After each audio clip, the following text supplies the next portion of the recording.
Hello everyone. I know you watch this video to accompany you to sleep, so if you like this video, don't forget to like, comment and subscribe also.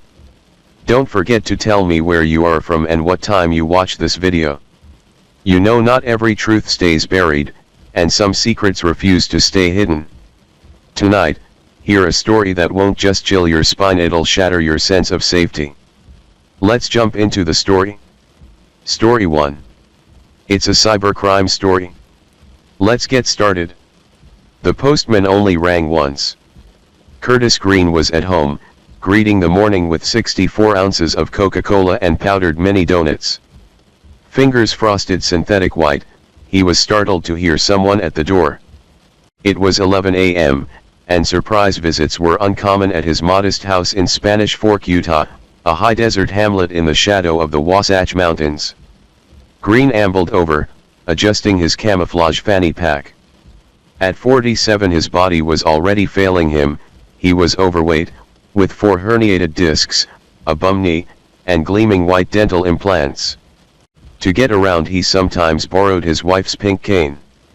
Green waddled to the door, his 2 chihuahuas, Max and Sammy, following attentively. He peeked through the front window and caught a glimpse of the postman hurrying off. The guy was wearing a U.S. Postal Service jacket, but with sneakers and jeans. Weird, Green thought. Also odd was a van Green noticed across the street, one he'd never seen before, white, with no logos or rear windows. Green opened the door. It was winter, a day of high clouds and low sun. A pale haze washed out the white-tipped Spanish Fork peak rising above the valley. Green looked down. On the porch sat a priority box about Bible-sized. His little dogs watched him pick up the mystery package. It was heavy, had no return address, and bore a postmark from Maryland. Green considered the package and then took it into his kitchen, where he tore it open with scissors, sending up a plume of white powder that covered his face and numbed his tongue. Just then the front door burst open, knocked off its hinges by a SWAT team wielding a battering ram. Quickly the house was flooded by cops in riot gear and black masks, weapons at the ready. There was Green, covered in cocaine and flanked by 2 chihuahuas.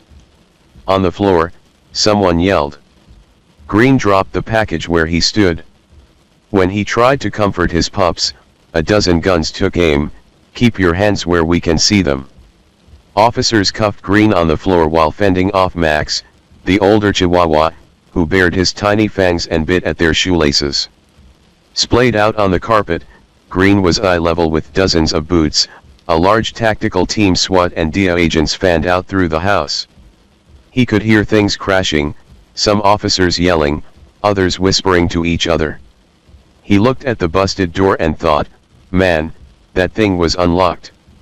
On the living room wall hung family photos, his wife, Tanya, their 2 daughters, and a grandson smiling brightly above Green, lying amid $27,000 worth of premium flake.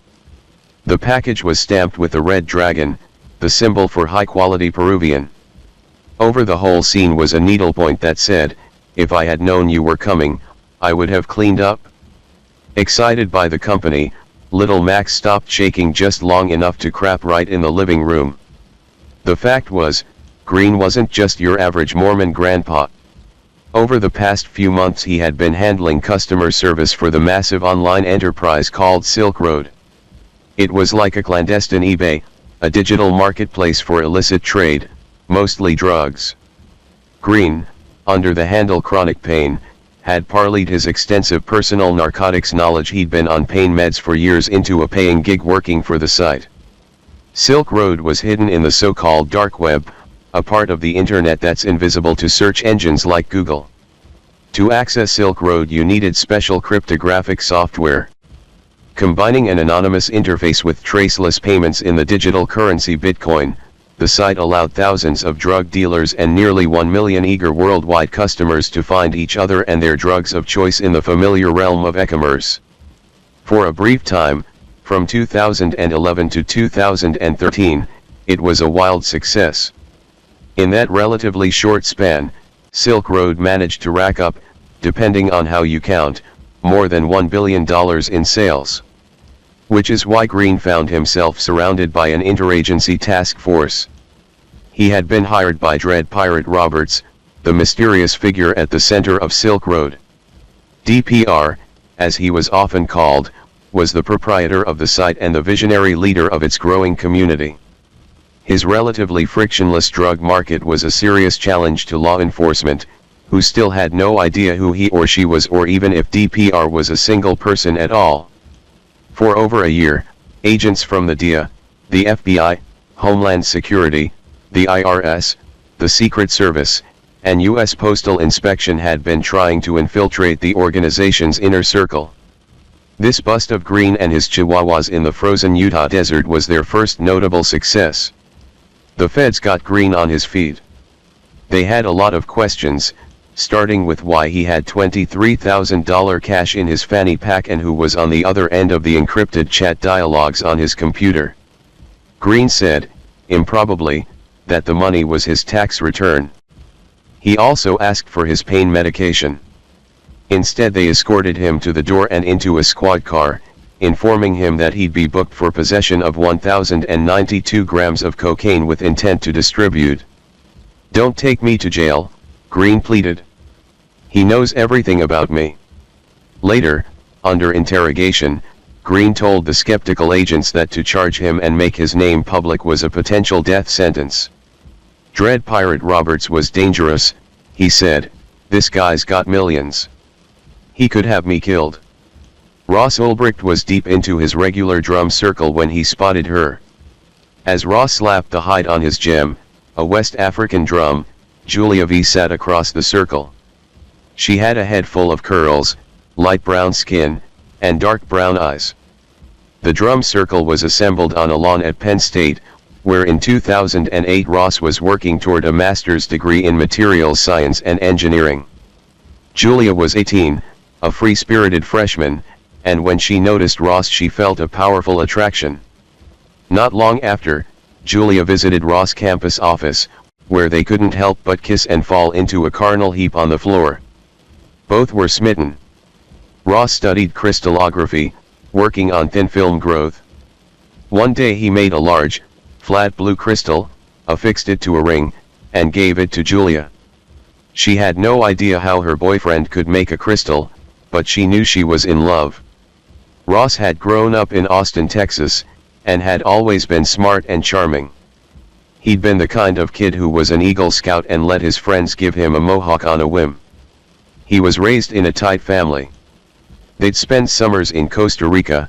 Ross' parents had built a series of rustic, solar-powered bamboo houses there, near an isolated Point Break where Ross learned to surf. In high school, Rossman, as friends called him, drove an old Volvo, smoked plenty of pot, and still got a 1,460 on his sats. To friends, Ross was carefree but also caring. Ross earned a scholarship to the University of Texas at Dallas and majored in physics. From there he landed a graduate scholarship at Penn State, where he excelled as usual. But he wasn't happy with the drudgery of lab research. Since college he'd been exploring psychedelics and reading Eastern philosophy. At Penn State, Ross talked openly about switching fields. He posted online about his disenchantment with science and his new interest in economics. He'd come to see taxation and government as a form of coercion, enforced by the state's monopoly on violence. His thinking was heavily influenced by Austrian economist Ludwig von Mises, a totem of the modern American libertarian orthodoxy. According to von Mises, a citizen must have economic freedom to be politically or morally free. And Ross wanted to be free. When he finished his master's in 2009, he moved back to Austin and bought Julia a plane ticket to join him. She left school, and they got a cheap apartment together. It was cramped, but they were young and dreamy. Both imagined they might get married. Ross tried day trading, but it didn't go well. He started a video game company. That failed too. The setbacks were devastating. He didn't want to be trying, he wanted to be doing. During this time, his downstairs neighbor, Donnie Pomertree, invited Ross to work with him on Good Wagon Books, a business that collected used books and sold them in digital storefronts like Amazon and Books A Million.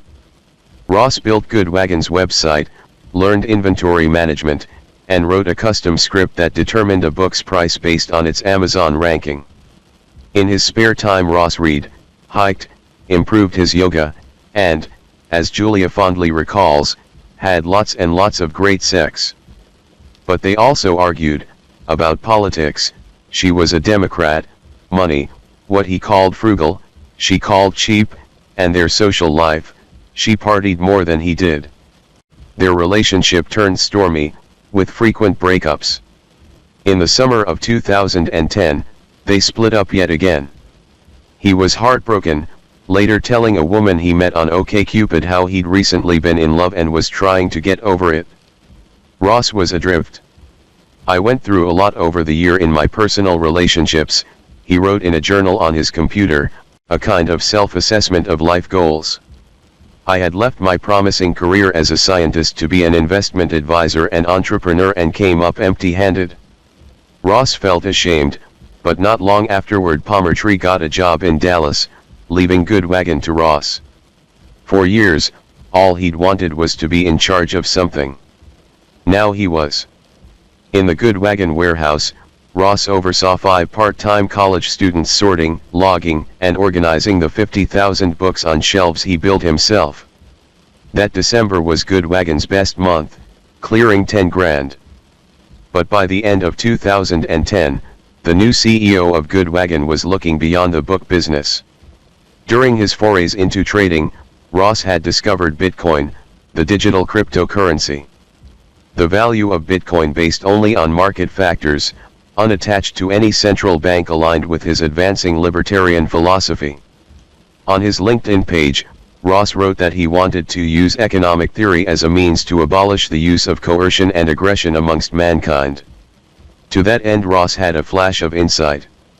The idea, he wrote in his journal, was to create a website where people could buy anything anonymously, with no trail whatsoever that could lead back to them. He wrote that he'd been studying the technology for a while but needed a business model and strategy. Like most libertarians, Ross believed that drug use was a personal choice. And like all people paying attention, he observed that the war on drugs was a complete failure. The natural merchandise for his new enterprise would be drugs. I was calling it underground brokers, Ross wrote, but eventually settled on Silk Road. Ever the capable scientist, Ross decided to cultivate his own psilocybin mushrooms as a starter product. He was spending time with Julia again, while struggling with programming his site and still running Good Wagon. Then, one night in early 2011, Good Wagon collapsed. In the literal sense. Ross was working late, alone in the warehouse, when he heard an enormous crash, the sound of the library falling apart. He'd carefully designed the entire system but had somehow forgotten 2 vital screws, the ones that held it all together. The shelves came down, every single one, like dominoes. When Ross broke the news to Pomertree, he also admitted that his heart wasn't in Good Wagon anymore. They agreed to close the company, with no hard feelings. He told Pomertree that he already had a new business idea, something really big. Silk Road went live in mid-January 2011. A few days later came the first sale. Then more. Ross eventually sold all 10 pounds of his mushrooms, but other vendors started joining. He was handling all the transactions by hand, which was time-consuming but exhilarating. It wasn't long before enough vendors and users made it a functioning, growing marketplace. Just before the launch, facing a new year and a blank slate, Ross had resolved to change his life. In 2011, he wrote to himself, "I am creating a year of prosperity and power beyond what I have ever experienced before. Silk Road is going to become a phenomenon and at least one person will tell me about it, unknowing that I was its creator." Special Agent Karl Mark Forsfor was half asleep when the postal inspector started talking about something weird in the parcel sorters. "Just wanna let everybody know about this," the inspector said, delivering his brief to a conference room full of bored law enforcement personnel. We are having problems with drugs coming through the mail. Force was a Baltimore-based DEA agent, and he was at a regional interagency meeting, a periodic intel show and tell with analysts from the FBI, the DEA, the IRS, and Homeland Security. It's coming from an underground drug site, the inspector said, called Silk Road. Force sat up. This was the kind of thing he was looking for.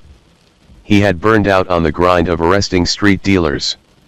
At 6 feet and 200 pounds, Force was an athletic guy, and coming up through the agency he'd loved the physical thrill of bursting through a door at 6 a.m. in Doc Martens and a tactical vest, clearing some broke-down row house on some broke-down block and catching some dealer in the bathroom, cuffing the guy before he could wipe his ass. But after countless raids, the adrenaline had worn off. And in the grand scheme of things, who cared about confiscating a few grams? He was pushing 50 and still on the federal payroll in a regional office. That's when you want to find a big case and get out. And so he went looking for leads in meetings like this, which were mostly yawners until now. By the time Force heard about Silk Road, it had been around nearly a year. The site was modeled, sensibly, on Amazon and eBay. And that's what it looked like, a well-organized community marketplace, complete with profiles, listings, and transaction reviews. Everything was anonymous, and shipments often went through the regular old postal service. No need for fake names, you put your real address, and if anyone asks, you just say you didn't order all that heroin. Silk Road Seller's Guide had helpful instructions on how to vacuum seal or otherwise hide drugs to evade electronic sensors or canine olfactories. Most shipments made it to happy customers. That the small percentage of intercepted Silk Road packages represented an uptick spoke to the quickly rising volume of the site's trade, a vast pharmacopoeia covering dozens of categories with 13,000 listings. It was a colorful smorgasbord for every type of connoisseur: fish scale Colombian cocaine, Afghan No. 4 heroin, strawberry LSD, caramello hash, Mercury's famous uncut cocaine flakes, Mario Invincibility Star XTC, white Mitsubishi MDMA, a black tar heroin called the Devil's Licorice. Then there were the prescription meds, everything from OxyContin and Xanax to fentanyl and Dilaudid. Silk Road's product descriptions and user ratings amounted to an encyclopedic information source. "Can't feel my face," said one product, "has a nice shine and provides a rush of euphoria and confidence." Ivory's review of some crystal MDMA observed that it had a nice fizz and wisp of smoke equals. The reviews and community standards enforced excellent value and customer service on Silk Road, which brought more users, increasing its reputation further until Silk Road became the premier destination for digital drug sales. Law enforcement was caught with its tactical pants down. Various agencies had sniffed around Silk Road in the summer of 2011 but gotten nowhere. Force saw potential but didn't even know where to begin. Months later, in January 2012, he got some good news from his supervisor. Homeland Security was assembling a task force for a full-on Silk Road case. "You want in?" his boss asked. Before he knew it, Force was at a Silk Road summit, where he and 40 other agents picked through donut boxes and watched PowerPoint presentations filled with technical information about nodes and TCP/IP layers. Most of the agents' eyes glazed over, but, yes, Force wanted in. The task force that formed to take on Silk Road Operation Marco Polo was based out of the Baltimore Homeland Security Investigations Office. Another agent showed Force how to navigate Silk Road. He quickly saw that it had a vocal mastermind, the revered figure known as Dread Pirate Roberts. It was a clever touch, borrowing the name from The Princess Bride, in which the pirate was a mythical character, inhabited by the wearer of the mask. The idea of a malleable but enduring identity only added to Silk Road's enigmatic appeal. Force was intrigued. Whoever wore this digital mask sat atop a burgeoning empire. Force told his boss that Silk Road was a target of opportunity. But he was unskilled at computers, and he didn't know anything about Bitcoin. So he decided to learn. Hector Xavier Monsayer was an unusual visitor to the New York FBI office. Then again, Monsayer was not really a visitor. It was past 1 a.m. one night in the spring of 2011, and he was being led to the back of the empty bullpen by Chris Tarbell, a young agent who had arrested Monsayer earlier that night in the Jacob Riis houses on the Lower East Side. Monsayer was an enormous Puerto Rican, ears studded with diamonds, who grew up in the projects. He was also Sabu, a co-founder of Lulz SEC, the elite group of hackers responsible for electronically attacking dozens of corporate and government targets like News Corp and the CIA. Sabu was the most high-profile member of Anonymous, the hacktivist political collective. Tarbell had managed to follow a blind lead from the FBI's public hotline to Sabu and reel him into the FBI as an informant. It was a remarkable score for Tarbell, especially since he was still a rookie. Tarbell had always had the cop in him, even when his parents thought he was going to be a doctor. In college he was a power lifter, an unusual sight at James Madison University, a preppy school in the Shenandoah Valley. He already looked like a cop, big, with a short coif on top of that baby face. By the time Tarbell finished college, he sensed where policing was headed and got a master's in computer science. He didn't understand programming at first. But he did understand that this was the future, so he paced himself, stuck with it, and came out the other side as a computer forensics expert, working as a civilian for the FBI. Tarbell spent 4 years traveling the world with global forensics, tracking down terrorists, child pornographers, and botnets. He showed a talent for uncovering digital trails. He thought about how the virtual realm seemed like magic, a secret world, poorly understood, and like all magical realms, it was full of charlatans and practitioners of dark arts. Few could decipher those secrets, and Tarbell liked being one of them. After a few years in forensics, Tarbell told his wife, Sabrina, he wanted to officially join the bureau. Sabrina, 8 months pregnant, approved, even though it meant uprooting their lives. After Quantico, Tarbell was assigned to the New York office, home to the FBI's nascent cybercrime division. By this time he was 31, a little old to be the new guy. But catching the elusive Sabu made Tarbell's name at the bureau. Online, Sabu's credibility among hackers was unassailable. The FBI set him up with a new laptop in their office, where he gathered evidence against his Lulz SEC friends. 9 months later dozens of arrests were made, severely disabling 2 of the world's biggest hacker groups. After Lulz SEC, Tarbell looked for a new big case. He took an interest in Tor, the encryption software that allowed users to visit sites such as Silk Road. Tor's protocol is a kind of digital invisibility cloak, hiding users and the sites they visit. Tor stands for the Onion Router and was launched by the Navy in 2002. It has since become a tool for all manner of clandestine communications, licit and illicit, from circumventing censorship in countries like China to powering contraband sites like Silk Road. Tor's encryption is so layered, agents thought it was unbreakable. When cybercrime investigations hit a Tor IP, they would give up. The supposed impossibility only attracted Tarbell. I'm gonna take on Tor, he thought. Tarbell briefed his supervisor, who briefed his supervisor, and so on, until they wound up in the office of the SAC, or Special Agent in Charge. Above the SAC is the Assistant Director in Charge. Yes, an endless source of amusement when complaining about red tape in the FBI is to talk about how the SAC is just below ADIC. It took a couple of sales pitches to soften up the SAC, but in February 2013, Tarbell opened the FBI's first Tor case, Operation Onion Peeler. By now Silk Road was a juicy target. Many agencies were working on it, but with no success. Homeland Security investigations had a case open. The IRS had looked into it. There was Forces DIA case in Baltimore. And the New York DIA, which asked Tarbell for technical advice. They were using traditional drug investigation techniques, but Tarbell knew this wasn't an operation where you could flip people up the chain, because there was no chain. You had to go straight to the top. Ross was paddling through the break, lining up for a set. The beach at Bondi, just south of Sydney, sloped down to a gorgeous waterline. For Ross, the waves were among the many advantages of leaving Austin in late 2011 to spend some time in Australia with his older sister, Callie.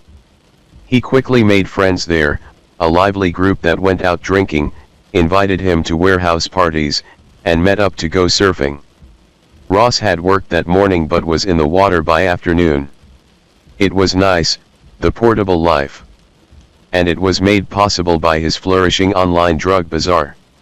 Silk Road's usage had exploded in June of that year, after a story on Gawker brought the site mainstream attention.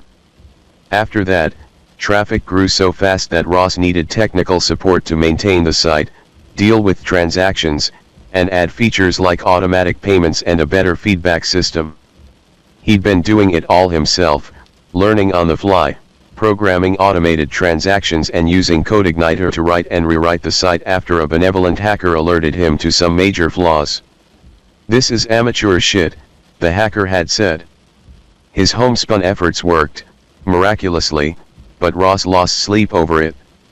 To outsiders he seemed his normal genial self, but in his digital domain he was frazzled, trying to keep Silk Road running. All the while he recorded in his journal the pitfalls of running a seat-of-the-pants startup.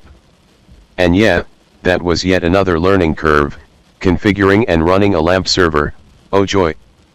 But I was loving it. Sure, it was a little crude, but it worked. Rewriting the site was the most stressful couple of months I've ever experienced. Early on, Ross had turned to Richard Bates, a college friend who was now a software engineer in Austin. Bates helped Ross with basic programming and tended to crises like the site's first major outage. When Silk Road took off, Ross tried to hire Bates, but Bates already had a programming job. "Have you ever thought about doing something legitimate?" Bates asked Ross, "something legal?" Ross wasn't really interested. Driven by the failure of his previous businesses, he was determined to make Silk Road succeed. He disappeared into his work and started professionalizing his organization. He and Julia broke up again that summer. With Silk Road in his computer, there was little to keep Ross in Austin. By the time he got to Australia, he had banked $100,000 and was earning $25,000 a month in commissions. It was time to bring in some hired guns, he wrote, to take the site to the next level. Part of the problem was that Ross was grappling with what hackers call operational security, or OPSEC. To completely seal his two identities from one another, Ross realized, would require a kind of ruthless and elaborate secrecy. He appealed to Bates to stay quiet. Later, Ross told his friend that he'd sold Silk Road to a mysterious buyer. He also struggled with learning how to lie. Just before New Year's he went on a date with a woman named Jessica. He told her, like everyone else, that he was working on a Bitcoin exchange. This alone constituted a security leak. "I'm so stupid," he thought. But Ross got deep with Jessica and felt an urge to reveal himself. He lamented this feeling, the divide between intimacy and deceit. The Eagle Scout in him agonized over telling half-truths. Sitting across from Jessica, he wished he could be honest. He also wished he'd started with a better lie. But Ross did divulge the most important truth. He told her, "I have secrets." When Silk Road started, its leader was something of a cipher. Users and vendors only knew that there was a system administrator who'd established the site's conceptual framework as both a drug marketplace and libertarian experiment. There was a basic ethics for that experiment. Some of Silk Road's users were purists who advocated for full transactional autonomy if heroin, why not howitzers and human hearts, but the administrator pronounced a strict code of conduct. No child porn, stolen goods, or fake degrees. He summed it up like so: "Our basic rules are to treat others as you would wish to be treated and don't do anything to hurt or scam someone else." As time went on, the administrator became an important voice, the site's theorist and advocate for individual liberty. But ideas need a true leader. This role, Ross decided, was too important to go unnamed. "Who is Silk Road?" posted the administrator in February 2012 to the community. "I am Silk Road, the market, the person, the enterprise, everything. I need a name. Drum roll please." Came the dramatic announcement. "My new name is Dread Pirate Roberts." Everyone loves The Princess Bride, and the reference was clear immediately. Force and Tarbell, who had both seen the movie many times, got the implication as well: plausible deniability. The mask, worn by successive generations of pirates, obfuscates the relationship between the name and the man. The christening of DPR was emblematic of Silk Road's secrecy. It also ignited a true cult of personality. DPR was thoughtful and at times eloquent. For believers, Silk Road was more than a black market, it was a sanctuary. For DPR, the site was a political polemic in practice. "Stop funding the state with your tax dollars," DPR wrote, "and direct your productive energies into the black market." DPR got more grandiose over time, writing that every transaction on Silk Road was a step toward universal freedom. In a way, Silk Road was the logical extension of the libertarian view that animates much of the internet, not to mention the rising political tide in Washington. It was Silicon Valley in extremis, a disruptive technology wrapped in political rhetoric. DPR was its philosopher king, envisioning a post-state digital economy, with Silk Road as the first step toward a libertarian paradise. Not only was Silk Road a slap in the face to law enforcement, it was a direct challenge, as DPR wrote, to the very structure of power. All the more reason, of course, why the government wanted to shut it down. Ross had been flattered by the sudden media attention in June 2011, but when U.S. Senator Charles Schumer called a press conference to denounce Silk Road, he was alarmed. "The U.S. government, my main enemy," he wrote, "was aware of me and calling for my destruction." Force wrote this message from one of two government laptops he was issued for his undercover mission on Silk Road. They were Dell's, silver and clunky with shitty batteries, so the DIA agent had to keep them plugged in, usually in the seclusion of the guest room of his house in the Baltimore suburbs. That was also the favorite room of Pablo, Force's cat, who would sit on the bed watching him, in his chair and ottoman, as he took to the keys posing as a high-rolling international drug smuggler. He had constructed an elaborate identity, Eladio Guzman, a cartel operative based in the Dominican Republic whose bread and butter was moving mid-size shipments of heroin and cocaine.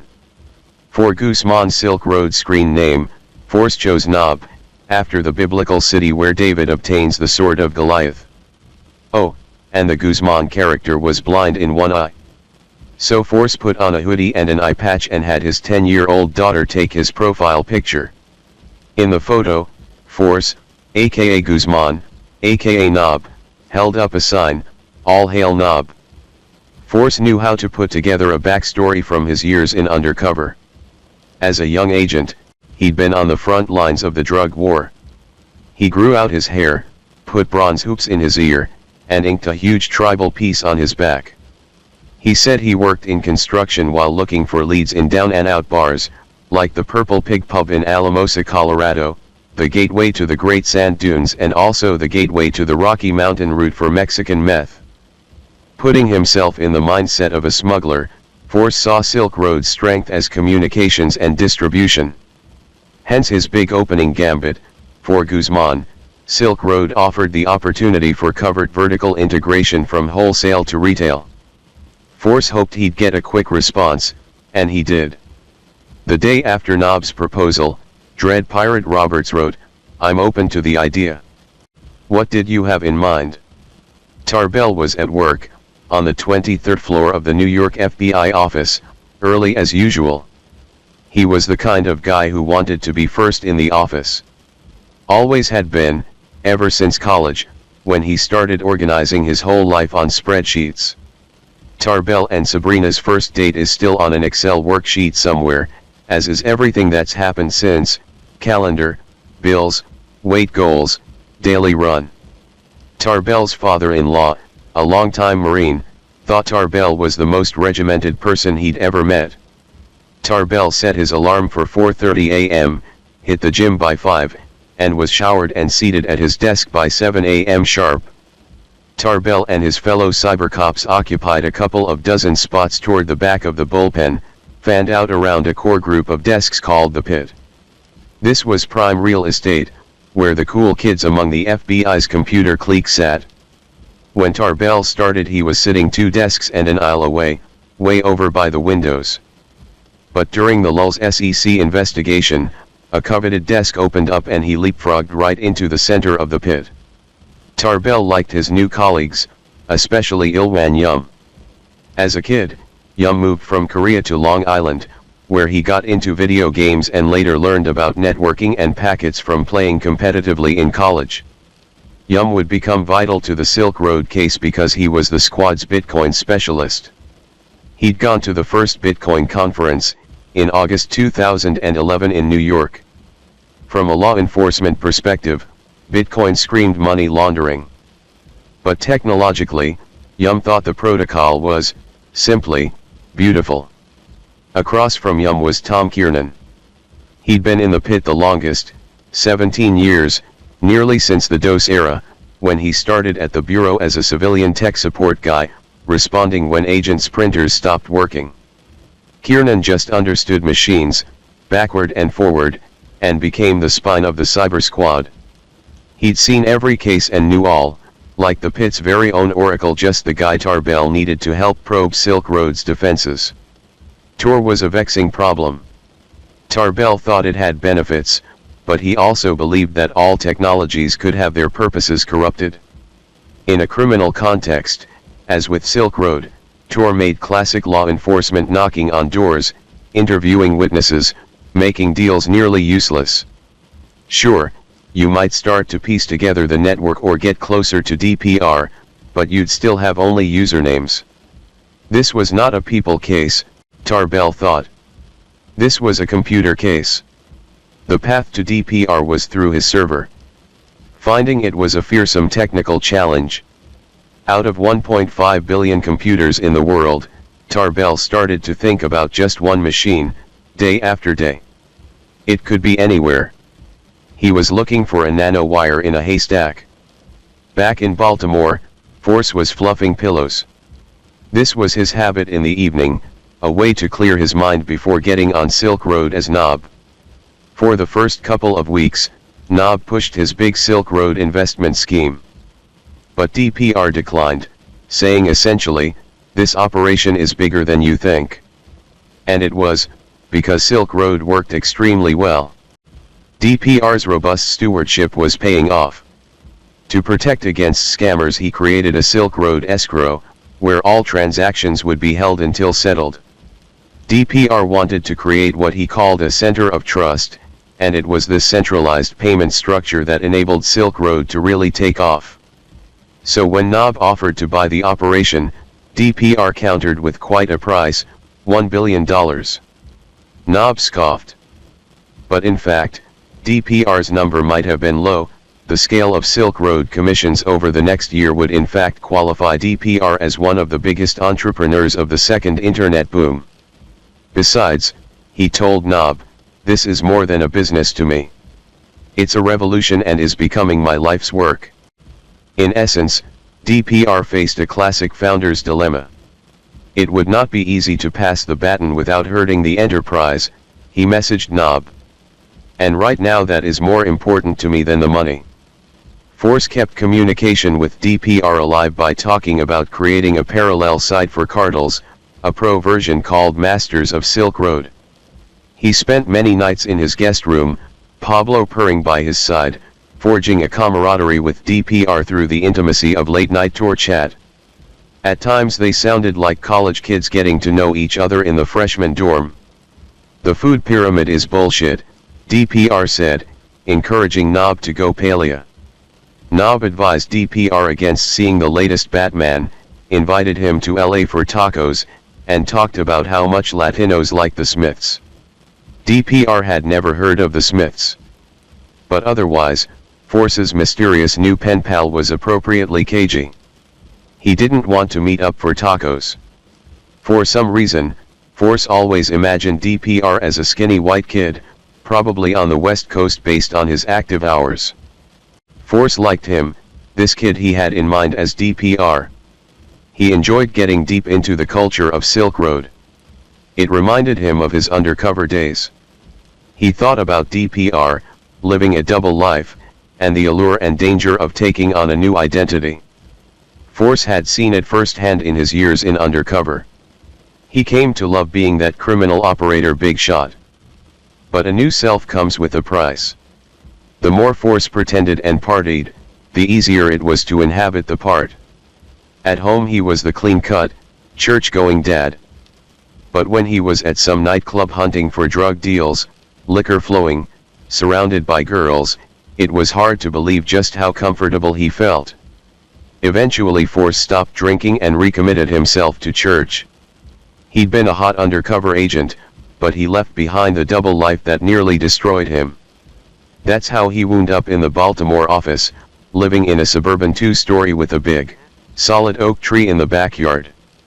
But now here he was, within sight of that oak, his family in the next room, venturing again into the drug world as someone else. Force recognized it was all a dangerous game. He knew how you could change. He could see it in DPR already. The thing about taking on a new identity is that it is fundamentally a lie. To the world at first. And then to yourself. The world is in flux, Ross tells the camera. He sits across from his friend Renee Pinnell, recording for StoryCorps, a non-profit that invites anyone to share their life experiences.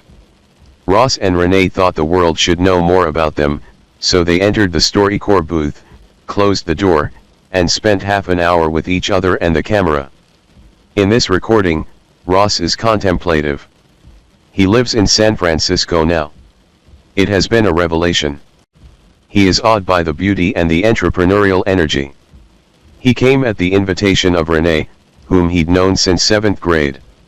Renee had been an aspiring filmmaker who instead wound up in technology in San Francisco, and one day he phoned Ross, intoning the great American clarion call of opportunity out west. 2 weeks later, Ross showed up on his friend's doorstep. In the video, they get nostalgic about childhood. There was the time the two of them tried to steal extra tater tots in the lunchroom at West Ridge Middle School. The way Ross would eat his peanut butter chocolate wafers, precisely, by nibbling down the layers. How uncool it was when Ross had a sleepover and some bad kid stole a year's worth of change he'd saved. Of course, they talk about love, as young men do. Ross reminisces about Ashley, his first, and her great tits. The first time they'd hung out, they did psychedelics, something called AMT. They got it from his neighbor Brandon, a super brilliant physics student who was into all of these research chemicals. Ross was still a teenager then, lying on the floor, expanding his mind next to a beautiful girl for 8 hours. Life is a fluctuating value, Renee says, like currency. Renee thinks his friend is a traitor. Renee talks about how Austin is the mecca of startups, whereas San Francisco is the mecca. It's late 2012, a time of fever dreams in the Bay Area, full of people wanting to change the world and make a lot of money in the process. Renee may not know it, but he is sitting next to someone doing just that. Ross and Renee wonder, what will happen in 200 years? I want to have a substantial positive impact on the future of humanity by the time I die, Ross says. Renee asks Ross if he thinks he'll live forever. Ross looks up, breaks into a tiny smile. Yes, he says. I think I might. As Silk Road became a true global market, DPR reveled in his role as leader and libertarian evangelist. He created a book club, where users could polish their dogma from the sacred texts of von Mises himself. He talked more about a near future when our current governments would seem like ancient history, along with the pharaohs and their armies of slaves. He extolled the Silk Road faithful for being on the front lines of revolution. Thank you, DPR said, for your trust, faith, camaraderie, and love. He offered them hugs, not drugs, then amended it, wait, hugs, and drugs. The community responded in kind, likening DPR to Che Guevara, calling him a job creator and declaring that his name would live on among the greatest men and women in history. Silk Road had become a brand cult, with tens of thousands of fanatical users. And DPR was their very own Steve Jobs. Force sensed DPR's swelling confidence. He'd been talking to him for a year, taking in DPR's personality and passion. Force could appreciate the appeal. It must be intoxicating, bringing an idea to life, projecting your will into the world through encrypted code and transactions. Sometimes DPR said that he sensed the scale of this achievement and would hear the theme to Tron playing in his head. This was the new spirit of DPR, a self-created beacon in the darkness, spreading the good word through libertarian jubilee, holding aloft his lantern of truth. It was a lonely outpost, however. DPR said so to Knob. He called himself a person who hides behind computers. At times DPR wished they could meet. Instead they shared a mix of truth and fiction about their lives. Knob, you doing good? Dread, yes sir, today is a good day. Knob, so that black cloud that was over your head has gone? Dread, the new look rolled out with minimal issues, woke up next to a beautiful woman, and I'm listening to one of my favorite bands/songs, and eating fresh strawberries. They talked shop, side fixes, the odd holiday slump in drug sales, the human resources problems of a clandestine telecommuting workplace. This was a big problem. To grow, DPR said, he had to build a strong workforce. A leader needs support so he can focus on the future. I just want to let you know that your work hasn't gone unnoticed, DPR wrote to Chronic Pain, aka Curtis Green, the Mormon grandpa in Spanish Fork, Utah. I'd like to offer you a position. Green had been on Silk Road for some time, and he'd chosen that screen name because of his own chronic pain, caused by a back injury he'd sustained while working as an EMT. On disability, Green had become an amateur pharmacologist, learning the ins and outs of opiates. Green had always been the hobbyist type, ever since his high school obsession with ham radios, which he used to talk to strangers all over the world, including astronauts on the International Space Station. Silk Road fulfilled his yearning for community and technical intricacy, combining computers with his interest in safe drug use. With DPR's approval, Green started Silk Road's Health and Wellness Forum, where he advised people on how to snort ephedrine, cautioned against fentanyl for the uninitiated, and explained to someone that it's not a good idea to inject peanut butter or shoot heroin into your eyeball. When Green's diligent forum moderating turned into a job offer from DPR, he was thrilled. DPR sent a job description, which included customer service and resetting passwords. Green, taking on a new admin handle, Flush, worked 80 hours a week, mediating drug sale disputes from his lounger, Fox News running in the background. DPR was a complicated boss. He could be a hard taskmaster, haranguing Green for being even 1 minute late to an appointed time on tour chat. Green was chagrined when he got no Christmas greeting. But other times DPR was full of generosity, staking Green in a poker tournament, and being unfazed when Green lost it all. Like a digital Eridon, he could be affectionate and magnanimous in public but decidedly less humane behind the scenes. He gave audience to loyal users seeking favors. One guy got help buying a wedding ring but was decidedly unsympathetic to the real consequences of his business. Green forwarded one troubling customer service complaint from a woman whose brother overdosed on heroin from Silk Road and noted that under the current system, children could use the site. Perhaps that was a hair too much freedom, Green said. DPR erupted, that's my whole idea. Any constraints would destroy the fundamental concept, he said, and refused any assistance for the grieving sister. And yet Green stayed on, despite the insensitivity and ethical contradictions, becoming one of Silk Road's most trusted employees. On Silk Road, however, trust only went so far. DPR demanded a scan of Green's driver's license. It was a loyalty test. Green obliged, even though it exposed him while allowing DPR to remain in the shadows. Like Force, Green felt like he'd established quite a bond with DPR partners in a secret world. But not all secrets are partnerships.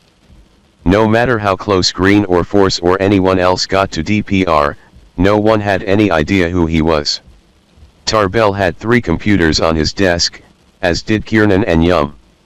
The Cyber Squad crew looked for any flicker of information that would crack open the dark web. But their investigation was moving slowly. They explored the site, read the forums, and crawled Reddit, looking for Silk Road community members talking to each other or to DPR about cryptographic weaknesses they discovered. But a month went by with no traction. The crew ate lunch together every day at 11:30 on the nose like the habit-happy cops they were. Most of the time they picked up sandwiches downstairs at the deli, where the guy behind the counter knew them all by their order. Kiernan would be happy with chicken cordon bleu forever, and Tarbell was such a fan of the chicken parmesan that when he'd occasionally get a salad the deli guy would say, "Aw, what's the matter, Mr. CIA? No chicken parm today." Tarbell called Yum his work wife. They were a good team, he thought, the thinker and the talker. Tarbell was the talker, he had by now emerged as the dominant personality in the pit. The dues-paying rookie of the previous year had given way to a raucous, confident alpha type who bristled when he heard rumblings from Washington about ownership of the Silk Road investigation. The case had become an enormous bureaucratic battle, as every agency tried to plant its flag. The Baltimore task force where Force's case operated was the most aggressive, claiming complete ownership and bad-mouthing the FBI Cyber Squad in particular. "They think we're a joke, poking around on the internet," Tarbell told Yum. "But we're going to prove them wrong." The other agencies, he noted, had been at it for a while, and they don't have fuck all. But in the bureaucratic muddle that is the United States government, there is no clear jurisdiction for cybercrime. It's a growing field that's fueling law enforcement funding, which attracts egos and politics. Silk Road represented the new frontier of crime, a digital era Wild West. As with the original frontier, Washington wanted to fence it in, and whoever brought law to the lawless would be a hero. Subdue the digital frontier and there was a star waiting for you, which was why the Silk Road case had become the largest online manhunt in history. Green wouldn't stop talking, even covered in cocaine. That was how Force found him when the SWAT team finished ransacking his house. Force was running that show, as Knob, he'd orchestrated the shipment of coke, and the whole raid was part of the growing Marco Polo task force investigating Silk Road. He'd watched Green take the bait from a command post across the street, and when he walked in a few minutes later, Green was cuffed on the floor, blabbing already. Green had more answers than Force had questions. He talked and talked and talked until Force couldn't stand it. Said he was a former EMT, he was just trying to help people, they could have just knocked, he thought the package was something else, a totally legal drug called N-bomb. Shut the fuck up already, Force thought. Nevertheless, Green was a tangible lead in the Silk Road case, a corporeal asset rather than just letters on a screen. As Green was led to the squad car to be booked on possession by the local cops, Force put his number in Green's phone and said, "When you get out, call me." In jail, Green jawboned for hours to anyone who would listen, even declaring that he had been asked to cooperate with the DIA, at which point his tattooed cellmates told him to stop talking. When Green was released on bail, he went home and found his door still broken. His daughter had cleaned up some. In his bedroom the cops had apparently discovered that this particular Mormon grandpa owned a dildo, which they left for him standing straight up on the bed.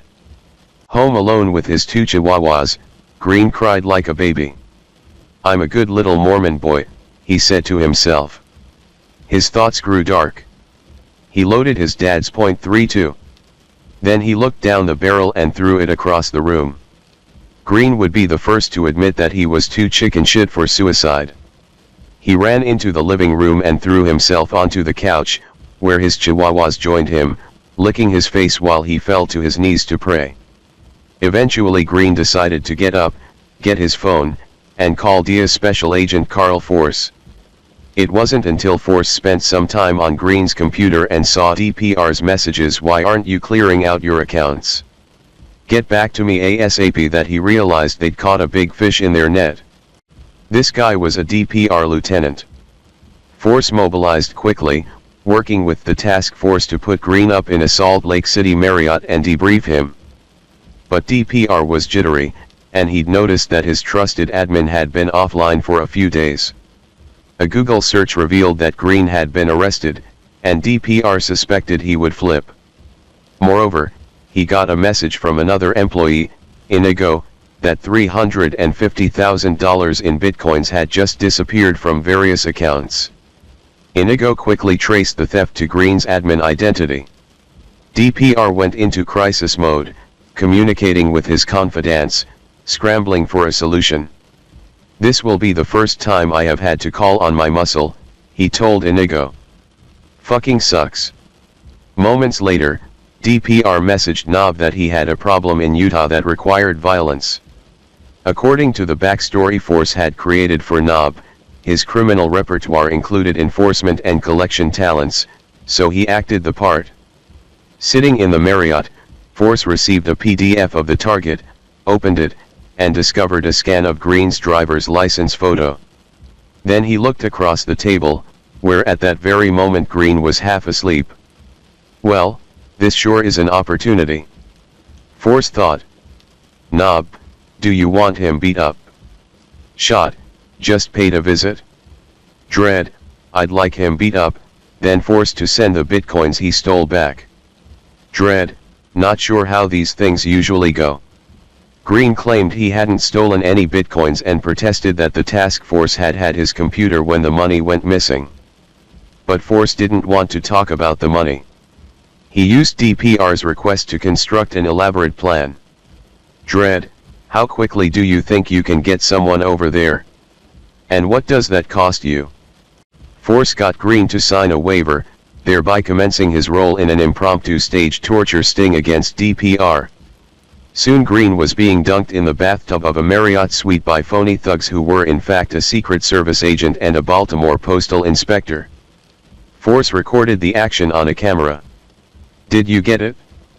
Green asked, wet and wheezing on the floor. He'd felt like their simulation was a little too accurate. They dunked him 4 more times to get a convincing shot. While waiting for news from Knob, DPR considered his options. A Silk Road user named Simon, a trusted advisor who had guided DPR on OPSEC, programming, and leadership, asked DPR when a transgression against Silk Road requires a lethal response. "If this was the Wild West," DPR said, "and it kinda is, you'd get hung just for stealing a horse." A few minutes later, Inigo chimed in, "I don't condone murder, but that's almost worthy of assassinating him over LOL." Later that day, DPR messaged Knob. "Dread, okay, so can you change the order to execute rather than torture?" "Dread, he was on the inside for a while, and now that he's been arrested, I'm afraid he'll give up info." Of course, DPR was right that Green had been flipped by the very same man he'd just hired as an assassin. It was a surprising escalation. The Silk Road leader, who waxed lyrical about respecting the Silk Road community, was now pondering pricing for murder. "Dread, never killed a man or had one killed before, but it is the right move in this case." "Dread, how much will it cost?" "Dread, ballpark." "Dread, less than $100,000. "Dread, have you killed or had someone killed before?" It was like Scarface on Fast Forward, Force thought. But he played right along. Over a week or so, Force conspired with his team to complete the fake death of Green. Force sent DPR photos of the staged torture, followed by photos of Green, face down on the floor, pallid, smeared with camel's chicken and star soup, the supposed aftermath of asphyxiation. Green holed up in his house, he had to stay out of sight as part of the ruse, in a kind of self-imposed witness protection, and Force went back to Baltimore. DPR sent $40,000 to a Capital One account controlled by the government as an advance. DPR never got back the stolen bitcoins, but once in receipt of the putative proof of death, he sent another $40,000 for a job well done. Knob, you okay? Dread, I am pissed I had to kill him. Dread, but what's done is done. DPR had momentarily wrestled with his decision.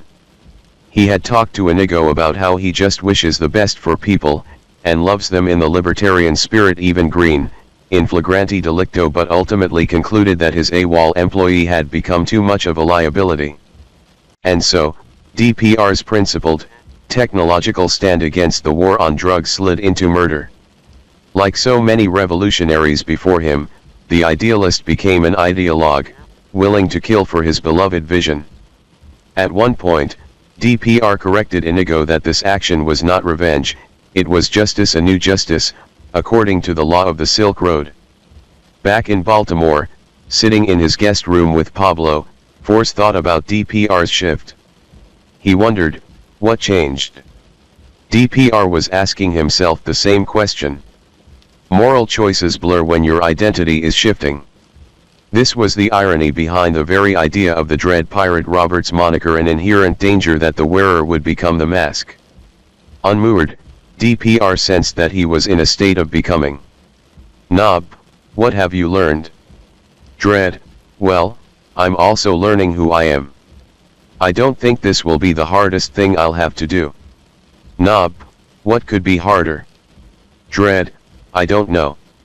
Dread, maybe I'll be faced with a decision where lives of innocent people will depend on the outcome. As if seeking a makeshift moral compass among murderers, DPR asked Knob to let him know if he was abusing his authority.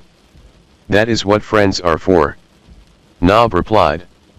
DPR confided to Inigo that one of his deepest fears was being wildly successful and being corrupted by that power. Knob also warned his online comrade about that power, how it could consume you. In his office, Force himself had put up a picture of Jesus Malverde, the Mexican narco saint, as inspiration for Knob, and felt the pull of the folk hero bandit. He reminded DPR not to lose yourself. How could he not? Now astride a multimillion-dollar drug operation that he'd built in less than 2 years, Ross was no longer the tender-hearted soul who agonized over telling one lie to a young woman over a glass of wine. His diary had changed from a story about doubts and hopes to a catalog of hard-nosed empire building. The triumph of Silk Road confirmed its creator's belief in his own myth. What we are doing, DPR wrote to his followers, will have rippling effects for generations to come. In June 2013 the site reached nearly 1 million registered accounts. And the feds were nowhere in sight. Until one afternoon just around that same time, back in the New York FBI cybercrime office, when Tarbell and Kiernan leaned forward and finally saw something interesting on one of their screens. They'd been at it for weeks, farting into the same chair cushions in the pit, running the tour bundle on one monitor, staring at lists of numbers on another, when one of those numbers surprised them, 62.75.246.20.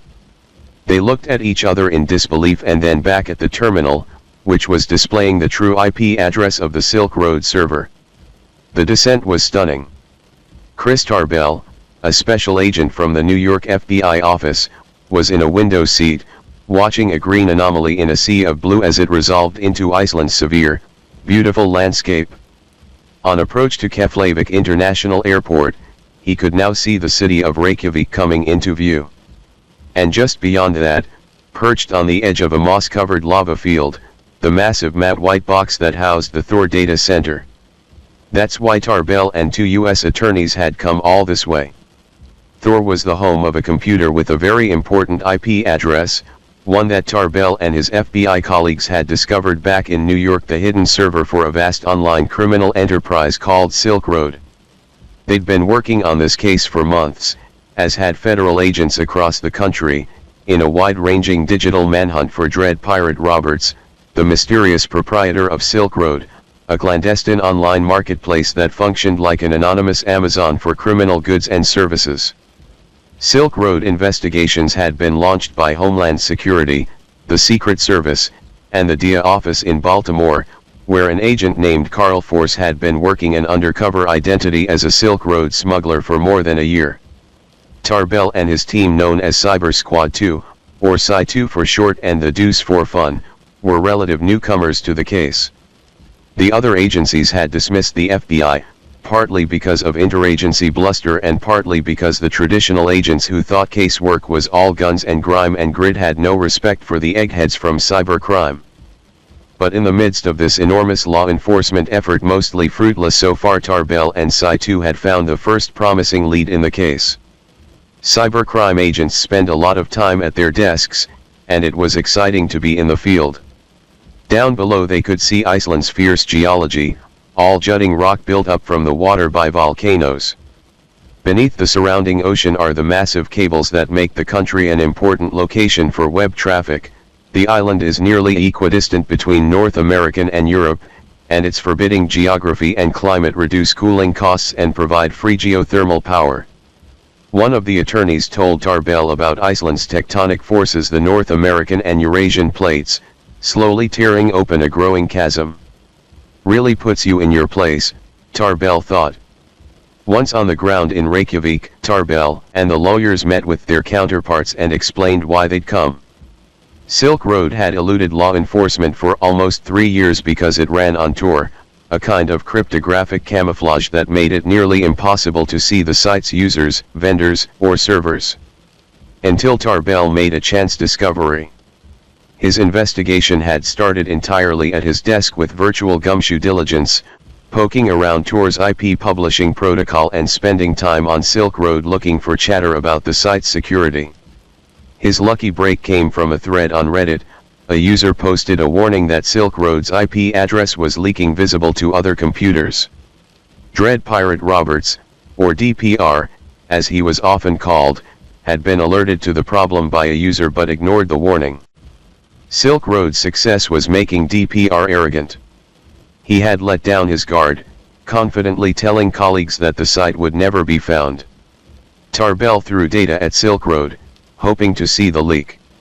He entered usernames with bad passwords, and vice versa, and pasted data into input fields, all the while using regular old freeware to analyze network traffic and collect the IPs communicating with his machine.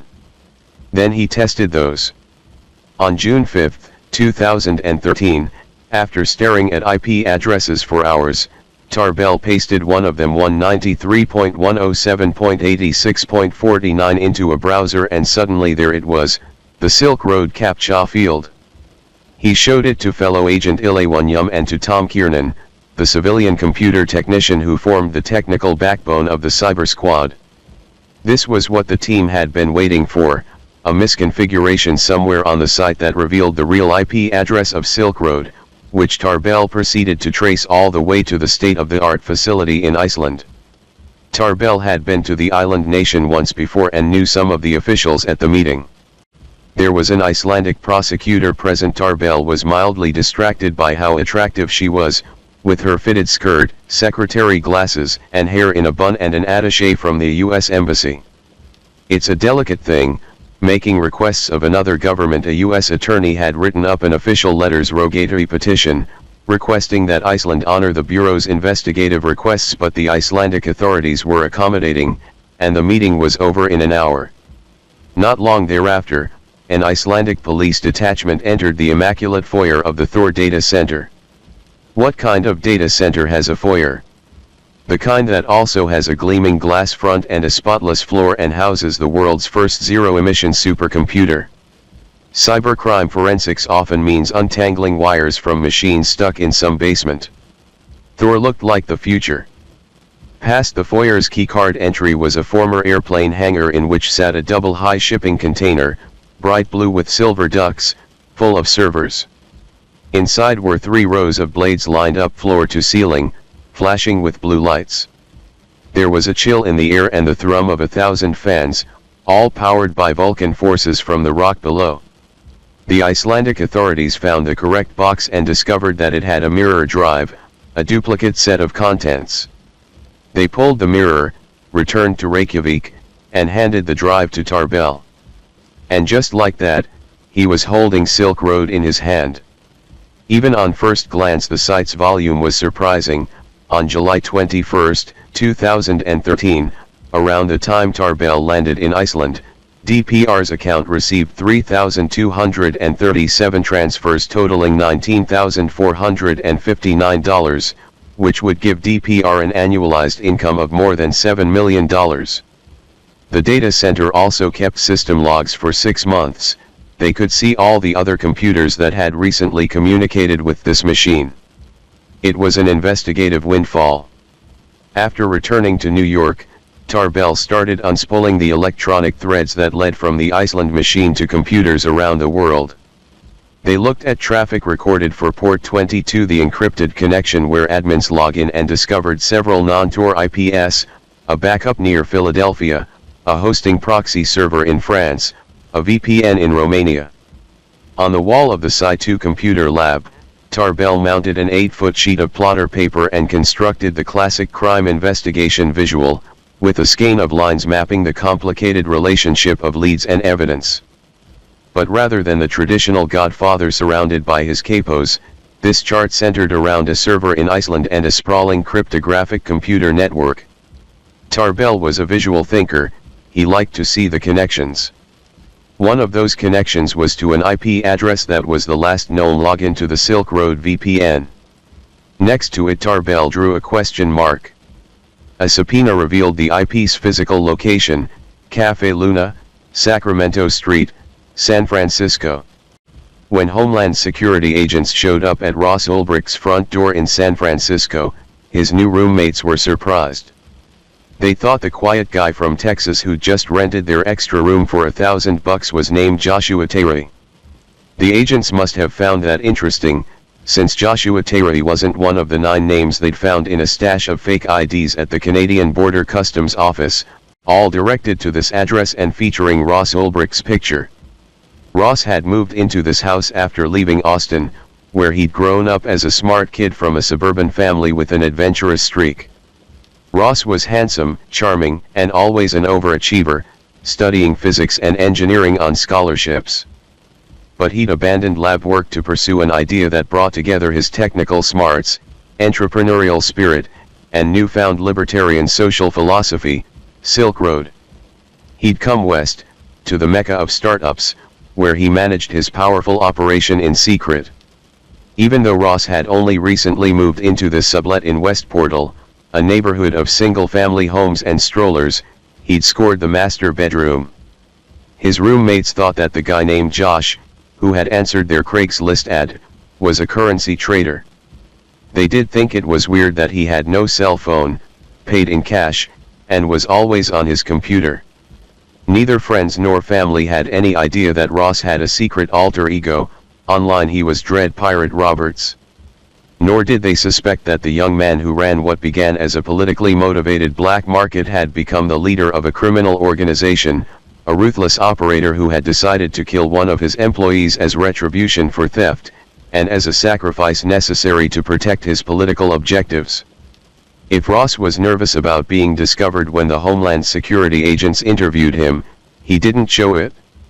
He did not tell them he'd bought the colorful array of fake IDs so that he could covertly rent additional servers to deal with Silk Road's exploding scale and security challenges. The IDs were high-quality counterfeits, holographic features and all. But now they were in the hands of the Homeland Security agents at the front door. Ross was polite but knew he could refuse any questions. Before the agents left, Ross did volunteer that hypothetically anyone could have shipped drugs or fake IDs to him via a website called Silk Road. A strange thing to mention and duly noted by the agents, but they weren't there to talk about Silk Road, whatever that was. The agents left and took the fake IDs with them. Ross was spooked by the visit. He moved again a short time later to another sublet, in the city's Glen Park neighborhood, but decided to use his real name. One of his new roommates, Alex, liked Ross right away because he was charismatic and easy to talk to. And, Alex observed, Ross' focus was impressive. He wasn't the type of guy to procrastinate watching cat videos on his Samsung 700Z. He didn't smoke or drink much, although he sometimes played his gem, a West African drum and one of his few possessions. He never brought friends over and seemed not to have a single memento. Nor did Ross get mail. Sometimes, one roommate said to Alex, "I feel like Ross is hiding from someone."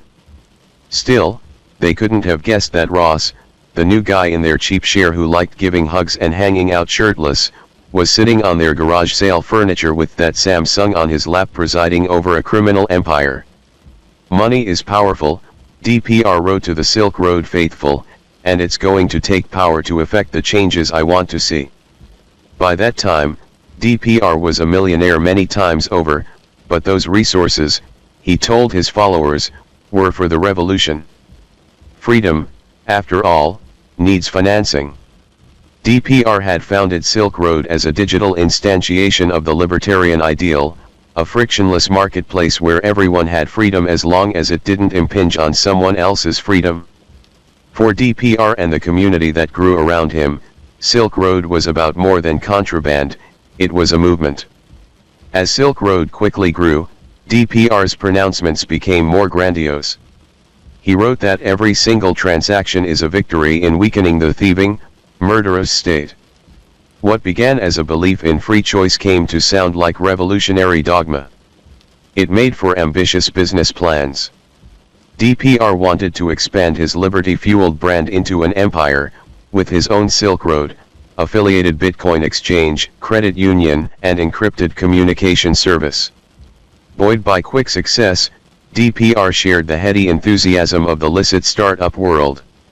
Whereas he'd once considered selling Silk Road for $1 billion, he told a reporter in a rare, encrypted chat interview that Silk Road was worth 10 figures, maybe 11. But behind the scenes, Ross faced constant crises. There were technical problems, management issues, a quickly changing marketplace, and the volatility of Bitcoin. There were scammers on the site. And even as Silk Road made more money, the cost to maintain it rose. Ross, feeling besieged from all sides, recorded his efforts in a log. Spam scams have been gaining traction. Limited namespace and locked current accounts. Blackmail too was a problem. Hackers had figured out how to launch denial of service attacks on Silk Road, and DPR was forced to pay protection to the tune of $50,000 a week. In May 2013, hackers shut down the site for a week, and many users wondered if it was the work of a competitor. Atlantis, a new tour-based illicit goods bazaar, had just launched with a slick YouTube trailer and a group chat with reporters in which a spokesperson named Heisenberg offered the serious burn that Atlantis was the Facebook to Silk Road's MySpace. Attack continues. No word from attacker. Site is open, but occasionally tour crashes and has to be restarted. DPR's own staff was growing, although it was hard to find reliable subalterns. Batman 73, a dealer named Peter Nash in Australia, was a cokehead. Inigo ran the site's book club, which DPR appreciated, but was the kind of guy who lived part-time on a boat, smoked a lot of weed, and was as organized as that lifestyle might suggest. DPR liked libertas, though, and SMED was solid, offering rapid response technical support. Helping SMED fight off attacker. Site is mostly down. I'm sick. The burden of leadership was getting to DPR, and his fluctuating moods played into the theory that the moniker was actually operated by multiple people. DPR encouraged this perception. In an interview with Forbes, he said that he was actually the successor to Silk Road's creator. It worked. On Silk Road it became great speculative sport to decipher the many facets of DPR, with users believing they could even detect when the different DPRs took the reins. "You are a busy guy. Actually, I think you are going to kill yourself," said a friendly message sent to DPR by a Silk Road vendor named Knob. "Take a vacation." DPR believed that Knob was a Puerto Rican cartel middleman named Eladio Guzman, but he was in fact DIA agent Carl Force. Force had spent more than a year developing his undercover identity on Silk Road in an effort to get close to DPR. They'd become confidants, spending nights chatting at such length that DPR trusted Nob when he needed enforcement muscle.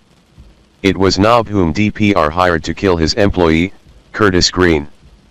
Force then coerced Green into faking his own death as a ruse. Force was surprised to see DPR's moral collapse up close, but then again, he'd seen this kind of thing before, during his younger DIA years in undercover. He too had experienced the temptations that came with a double identity. In fact, his secret life as a hard-partying operator had nearly destroyed his regular life. He'd left all that behind and recommitted himself to Christ. The Silk Road case was his first undercover role since those days, and it was a big one. Because of his tenure online as Nob, Force was able to carry out the supposed hit on Green, setting DPR up for a murder conspiracy indictment while at the same time cementing their relationship. Nob and DPR had become comrades in arms. Now Nob wanted to capitalize on DPR's apparent struggle. "You need a contingency plan," Nob wrote. Force hoped that the mounting paranoia would eventually allow him to orchestrate what DPR would believe to be an escape right into the arms of the DIA. DPR confided his worries about LE, or law enforcement, not realizing that he was talking to the DIA. That might have been a lapse in judgment in a realm that was full of speculation about narcs and informants.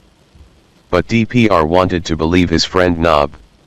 Silk Road, after all, was built on DPR's confidence system. And besides, he was lonely. "I have no one to share my thoughts with," DPR posted to the wider Silk Road community at one point. "Security does not permit it, so thanks for listening. Tried moving forum to multi.onion config, but leaked IP twice." DPR had also gotten lazy with his operational security. That diary he kept was a bad idea, for starters. Growing vanity had become a weakness. DPR's self-taught programming was catching up with him as well, leaving holes in Tor's invisibility cloak. And yet he would tell his admins there was nothing that could get traced back to them. When one user with a technical background private messaged DPR to warn him that he should know the precise physical location of his servers, DPR brushed it aside. The tipster warned that the servers could be copied easily. "Don't worry," DPR said. "The servers are secure." Back in New York, Kiernan was busy recreating the entire Silk Road system in their lab. Once it was configured, Tarbell and his team could access the system as super users seeing Silk Road as DPR and learn the site's mechanics, communications, and structure. It was thrilling, of course, to fire it up for the first time. They wondered what they would see. Tarbell could immediately appreciate DPR's sense of industry, how hard he worked to expand and manage the site under incredible duress. Tarbell thought, "I guess he's really earning that commission." It was impressive. Especially because Tarbell could tell that DPR was not a professional programmer. The server was a noisy box, clearly the work of an autodidact, a coding palimpsest that invited eventual discovery. The pseudocode was full of comments describing various technical experiments that were often run on the live server. Kiernan and Yum found the private messages, the forums, a Bitcoin escrow account, from which DPR extracted his cut every Saturday night, and the main Bitcoin server showing all vendor transactions. They spent a lot of time in the lab, which they dubbed the War Room. It felt like college finals week in there, every day. The group would churn through Silk Road material, bringing lunch in from the deli downstairs and getting loopy by the afternoon, when Tarbell would call for a seltzer break and dance around with the bottle, singing the mellow gold classic Afternoon Delight. Over time the jokes got weirder, like when Yum put up a sign in the War Room that said, Lab 1A. To the delight of the Cyber Squad, no one in the computer-illiterate realm of the FBI noticed that this was also leet speak for some sensitive lady parts. While Yum and Kiernan worked on the machines, Tarbell combed through 1,400 pages of DPR's chat logs so as to really understand him. DPR was different things to different people, sometimes solicitous and businesslike, other times volatile and narcissistic. Eventually, he embraced murder as a necessary business practice. Reading through DPR's correspondence, Tarbell was surprised to find evidence of more hired assassinations, this time a response to blackmailers. It was a complicated scenario, but what Tarbell put together was that a user called Friendly Chemist was blackmailing DPR. Another user called Redand White, claiming to be a member of the Hells Angels, agreed to kill the blackmailer and, soon, others. For a handsome fee, of course. Dread Pirate Roberts, March 27, 2013, 23:38. In my eyes, Friendly Chemist is a liability and I wouldn't mind if he was executed. I have the following info. Blake Krokoff. Lives in an apartment near White Rock Beach. Age, 34. Province, British Columbia. Wife plus 3 kids. Always the businessman, DPR first invited the Hells Angels to become vendors on Silk Road, suggesting that Redand White read the wiki and forums. Then the two got back to the cost of murder. Hitmen apparently get a commission, according to this Hells Angel, if the target owes money. And if you want it to look like an accident, rates go up. A clean hit would cost about $300,000, travel expenses included. DPR had sticker shock. After all, he'd only paid $80,000 for the Curtis Green hit. They haggled. Don't want to be a pain here, but the price seems high. Not long ago, I had a clean hit done for $80,000. Are the prices you quoted the best you can do? I'm sorry, but we can't do anything for that price. Best I can do is $150, and even that is pushing it. In the interest of a business relationship to be, the Hells Angels agreed to $150,000, or 1,655 bitcoins at the time. Good luck and be safe was DPR's sign-off. The next day they debriefed. Your problem has been taken care of. Rest easy though, because he won't be blackmailing anyone again. Ever. Dread Pirate Roberts, April 2, 2013, 0055. Excellent work. Tarbell had never seen anything like it. Here was a date and time-stamped record of an entire criminal conspiracy as it unfolded. Turned out, Redand White told DPR, the blackmailer they killed was working with another guy known on Silk Road as Tony 76, an infamous scammer. DPR didn't hesitate to add him to the invoice. But Tony 76 had housemates, and they were also involved. Maybe. Probably. Fine, DPR said. Get them too, and send photographic proof when the job is done. Meanwhile, DPR and Redand White spent some time troubleshooting the Hells Angels' new chat app and privacy plugin. Please upload some screenshots of the settings, while also planning and pricing, no bulk discounts, the next set of executions. Tarbell had been reading DPR's correspondence in reverse order, and it was a strange thing, winding DPR's life backward, from willing executioner back into idealist concerned with individual happiness. Some libertarian utopia, Tarbell thought. Although he wasn't exactly surprised. All systems are vulnerable to corruption. Like the internet itself, Tarbell thought, which began as a wonderful free prairie until people took advantage of that freedom.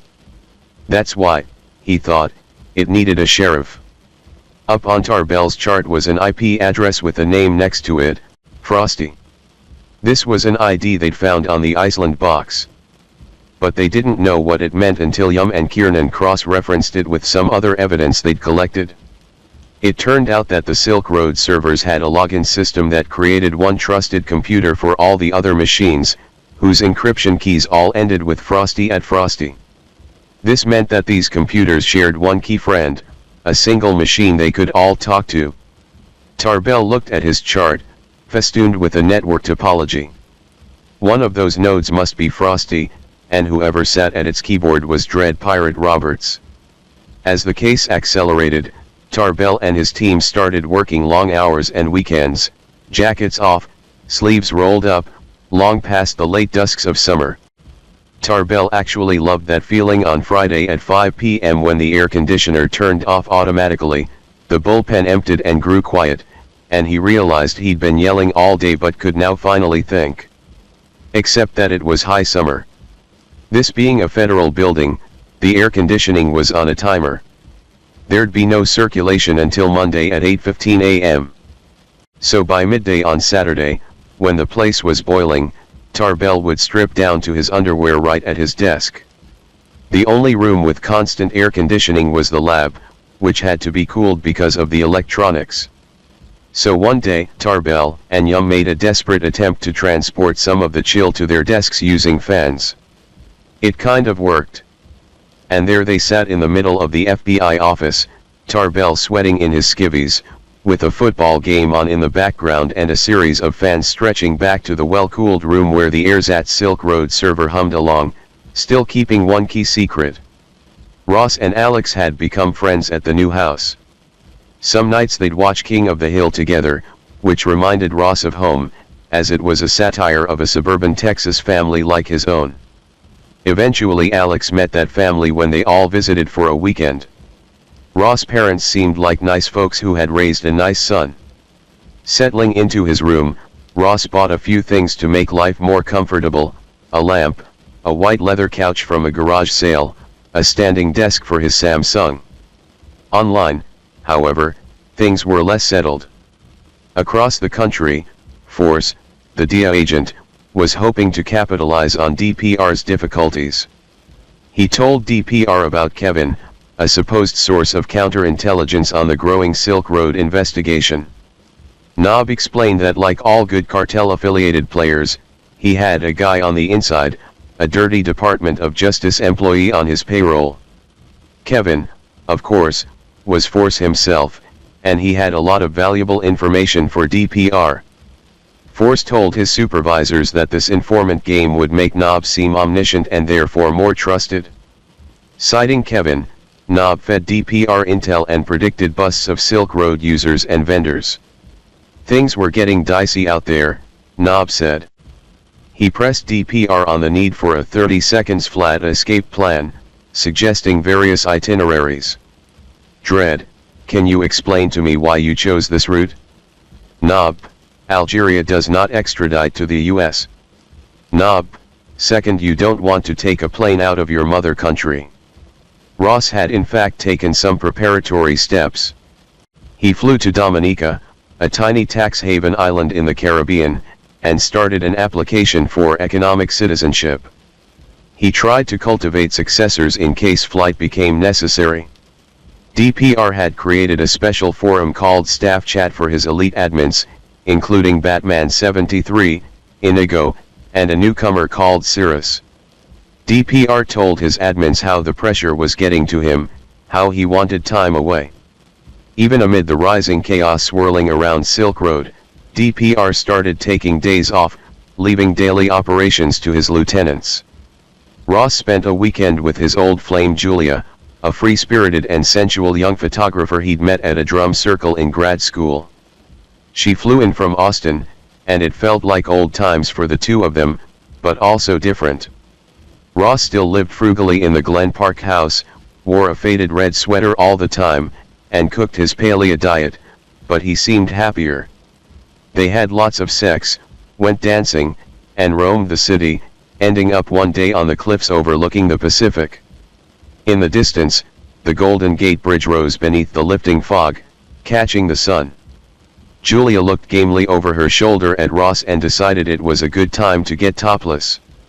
She rolled down her yellow sundress and Ross took photos. She didn't care when a couple of hikers stumbled onto their soft-core pictorial.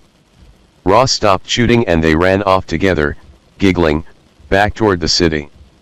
Ross started spending more time with his housemates. One day he went to a nearby park with the girl who lived across the hall and hung out on the grass with her and her two long-haired chihuahuas. Marring the greenery, Ross noticed, was a piece of blue plastic stuck in a tree. A dedicated anti-litter bug, Ross climbed up to retrieve it. Back at the house he discovered he'd gotten a bad case of poison oak and needed plenty of calamine lotion for the spreading rash. He moped for days, still shirtless, but now bright red, standing out like a squad car's flasher against his white leather couch. The wheels of the federal government grind slowly but exceedingly fine. As Ross had written in his diary in 2011, when Silk Road came to the attention of the U.S. Senate, he knew he had awakened the biggest force-wielding organization on the planet. 2 years later, Chris Tarbell was lying on his bed at home, with his wife, Sabrina, cooking in the other room and his kids tearing around the house so loudly he had to turn up his phone to hear the name, Ross Ulbricht. Tarbell was on a conference call with the U.S. attorney assigned to the case and an agent from Homeland Security Investigations named Jared Deryaghayan. Deryaghayan was stationed at the customs office in Chicago's O'Hare International Airport and had been finding retail-sized drug parcels in mail on foreign flights, all carefully wrapped, with customer service slips and return addresses to studyabroad.com. This, Deryaghayan discovered, was a vendor on a thing called Silk Road.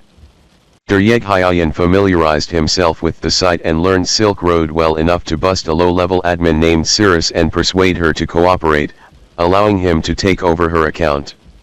Now Cyrus was rising through the ranks, becoming a trusted insider. Tarbell invited Deryaghayan to New York to work with Saitu. Another new agent from the IRS, Gary Alford, had joined the conversation that day. As it happened, he'd been in Tarbell's war room earlier. Alford and the U.S. attorney were working on a separate Bitcoin case and he'd taken a quick look at the chart. "Oh, that's funny," Alford said. He had worked with a different agency on Silk Road for a bit. "I had a lead in San Francisco," he told the team. "I'll look it up." He did and then explained to everyone what he'd found. Some months earlier, Alford had figured that whoever had started Silk Road had tried to drum up interest on regular websites with like-minded audiences.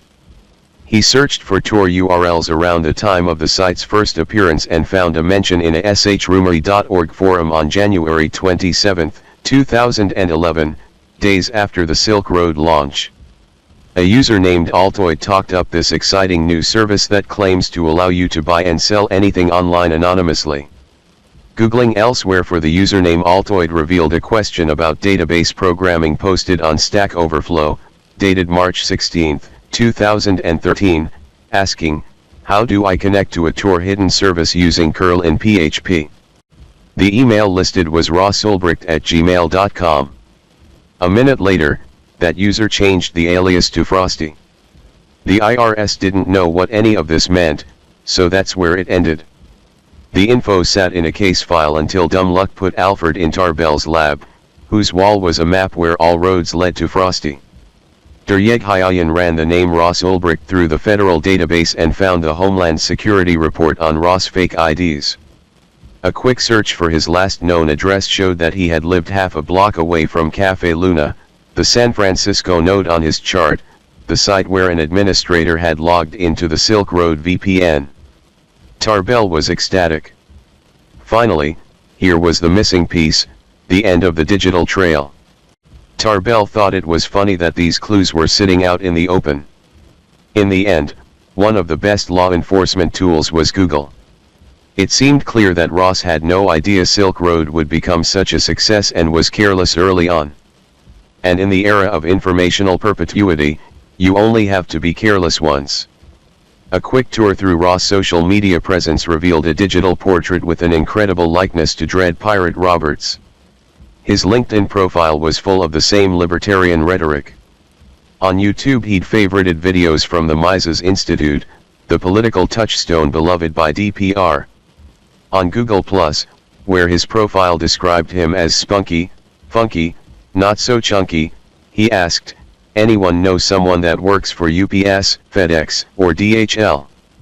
In the lab, Kiernan found code on the Silk Road server that matched lines posted by Ross on Stack Overflow. "We found the guy," Tarbell told his department supervisor the next day. They put in a request to the surveillance team to send 2 agents to San Francisco, to get eyes on Ross. They watched him, in that house he shared with Alex, working late on encrypted wireless. Sometimes he headed out with his laptop, like practically everyone else in San Francisco, and occupied a cafe table to work with coffee at his side. An electronic wiretap on Ross' email would require a court order, but at that point there wasn't probable cause to search the account. So they decided to use the physical surveillance to see if they could line up Ross' internet usage with DPR's activity on Silk Road. The activity matched. DPR and Ross were in lockstep. Every time Ross turned on his computer, DPR logged onto Silk Road. When he closed it, DPR logged out. Over weeks, the pattern was consistent.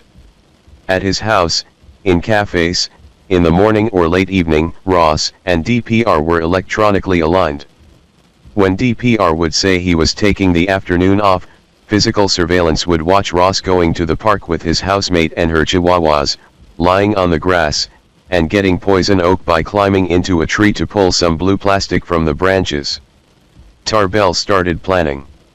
This would be a complicated operation, seizing the site's bitcoins undetected, taking control of Silk Road, and placing FBI people abroad at the machine in Iceland and at another in France. Tarbell was also worried they might accidentally tip off Ross. He even wondered why Ross hadn't bolted already. Deryeghyayan, online as Cyrus, was in DPR's inner circle and knew that he was feeling extreme pressure. Tarbell thought Ross was clearly smart enough to get out while he could. In fact, Force, as Knob, was actively encouraging DPR to flee. Force had been sidelined, but his final play was to convince the digital kingpin to meet him at some airport, under the guise of providing safe passage, and take him into custody. To juice DPR's flight instinct, Force pointed out that were he to be caught, prison would not be a safe place. Knob, you are like one of my family. But I have to tell you that I have had several people killed who were sent to jail. It is very easy and cheap. But Ross wasn't going anywhere. His hubris had only grown, based on his belief in Tor and his own intellect. He thought he was invincible. Even as warning signs flashed all around him and the feds loomed on the horizon, Ross told a potential employee that they would never get caught. Realistically, he said, the only way for them to prove anything would be for them to watch you log in and do your work. On the evening of September 28, the FBI surveillance team watched DPR log off as Ross stopped working, closed his computer, left the house with his housemates, and headed for the beach. It looked like a brochure for San Francisco living, a group of kids sitting around a campfire at Ocean Beach beneath a crescent moon, listening to their friend Ross play his gem. This was the first weekend of Indian summer, that glorious time in San Francisco when everyone ventures outside and you can sit in the sand within sight of Golden Gate Park and listen to the dark waves crash on the shore. Alex opened champagne, and Ross drank Tecates and drummed along with a dude playing Wonderwall on a guitar in the distance. Toward midnight, the soiree was interrupted by 3 cops who told them to kill their fire. No bonfires after 11, they said. The group brought the party back to their house in Glen Park, drinking on the balcony. The guys in the next house over were on their balcony too, sharing some sangria, and passed a glass to Ross. He picked up Clementine, one of his housemates' chihuahuas, and cradled her in his scarf like a baby in a sling, toting her around while still drinking. Ross was blotto the only time Alex saw him drunk and smiling. "Let's go inside and jam," Alex said. And jam they did, with Alex on the piano, Ross knocking his gem again, and some other friends singing. The music settled into a hypnotically repeating melody, as late-night jams do, until everyone drifted back to their rooms or out the door. "Ha," Ross said, hand on his drum. "I can't keep time." Online, Ross' stewardship of Silk Road was also off balance. He recorded his troubles in his log. Law enforcement was trying to infiltrate the forums. Some big vendors were getting busted. He was hemorrhaging money, starting with a government seizure of $2 million that May from Mt. Gox, the world's biggest Bitcoin exchange, where some key Silk Road accounts were held. Unrelated, Redand White convinced Ross to give him $500,000 and then disappeared. Even his friend Nob was still making veiled threats about how easy he would be to kill in jail. Amid the chaos, DPR did talk to Libertas, one of his most trusted admins, about taking over Silk Road in case of emergency, but he never gave him server access. As he tried to keep his fingers in the dike, DPR confided his worries to Cyrus, who by the end of September was briefing a massive FBI team in San Francisco alongside Tarbell and Kiernan on the looming arrest of Ross Ulbricht. If Ross knew the noose was tightening, he didn't show it. In the days after the Ocean Beach party, he worked at his standing desk and called Julia in Austin, telling her he was going to visit in November. She sent him sultry photos, naked and dancing, as a preview. That Monday night, Ross wrote in his diary, had revelation about the need to eat well, get good sleep, and meditate so I can stay positive and productive. The dining room of the San Francisco Airport Marriott was nearly empty at 6 a.m. on Tuesday, October 1, 2013, when Tarbell met Kiernan and Yeghayyan for another mediocre breakfast. Tarbell hadn't slept much since arriving in San Francisco 2 days earlier. He and his New York team were edgy, having been in position waiting on the right moment. There was, as usual, a bureaucratic complication. Silk Road was Tarbell's case, but he and Saitu were visitors at the pleasure of the San Francisco FBI office, and it was their assistant special agent in charge who had, as cops say, designed the arrest. In classic form, the local FBI wanted to mount a dramatic raid on Ross' house. Tarbell didn't like this idea. He was worried about repeating the mistake made during his first big cybercrime case, when they arrested a hacktivist named Jeremy Hammond in Chicago. There, a SWAT team charged into Hammond's apartment throwing flash grenades, immediately alerting Hammond in the back room, who shut the lid of his laptop, encrypting it forever. This kind of operation didn't need SWAT, Tarbell thought. It required finesse. To prosecute a cybercrime you needed direct evidence, which centered around Ross' machine. Tarbell wanted to get Ross in medias res, with fingers on the keys, as they say in the trade. Tarbell had read in DPR's chats about how secure his system was, how one keystroke would erase it all. There was no margin for error. They needed complete surprise. Still, the assault strategy remained in place.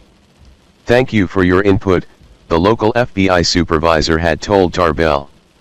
"Now here is the plan. There would be 3 SWAT teams, one for each floor of the house. They would hit at dawn, gaining fluid entry. They couldn't promise, but they would try to catch Ross while he was online. These are the fastest SWAT teams," the supervisor said. "But it doesn't matter," Tarbell said. "No one is fast enough."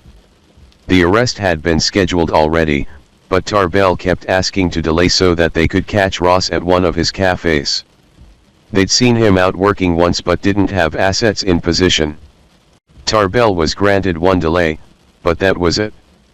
"Your equity is used up," the San Francisco chief said. "No more favors." The SWAT assault was scheduled for 5 a.m. on Thursday.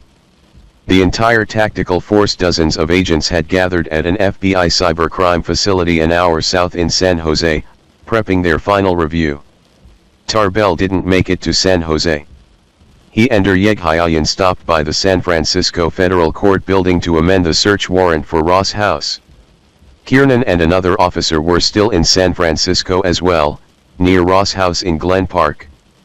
They had stayed in position, hoping, praying that Ross would come walking out that door with his laptop bag over his shoulder.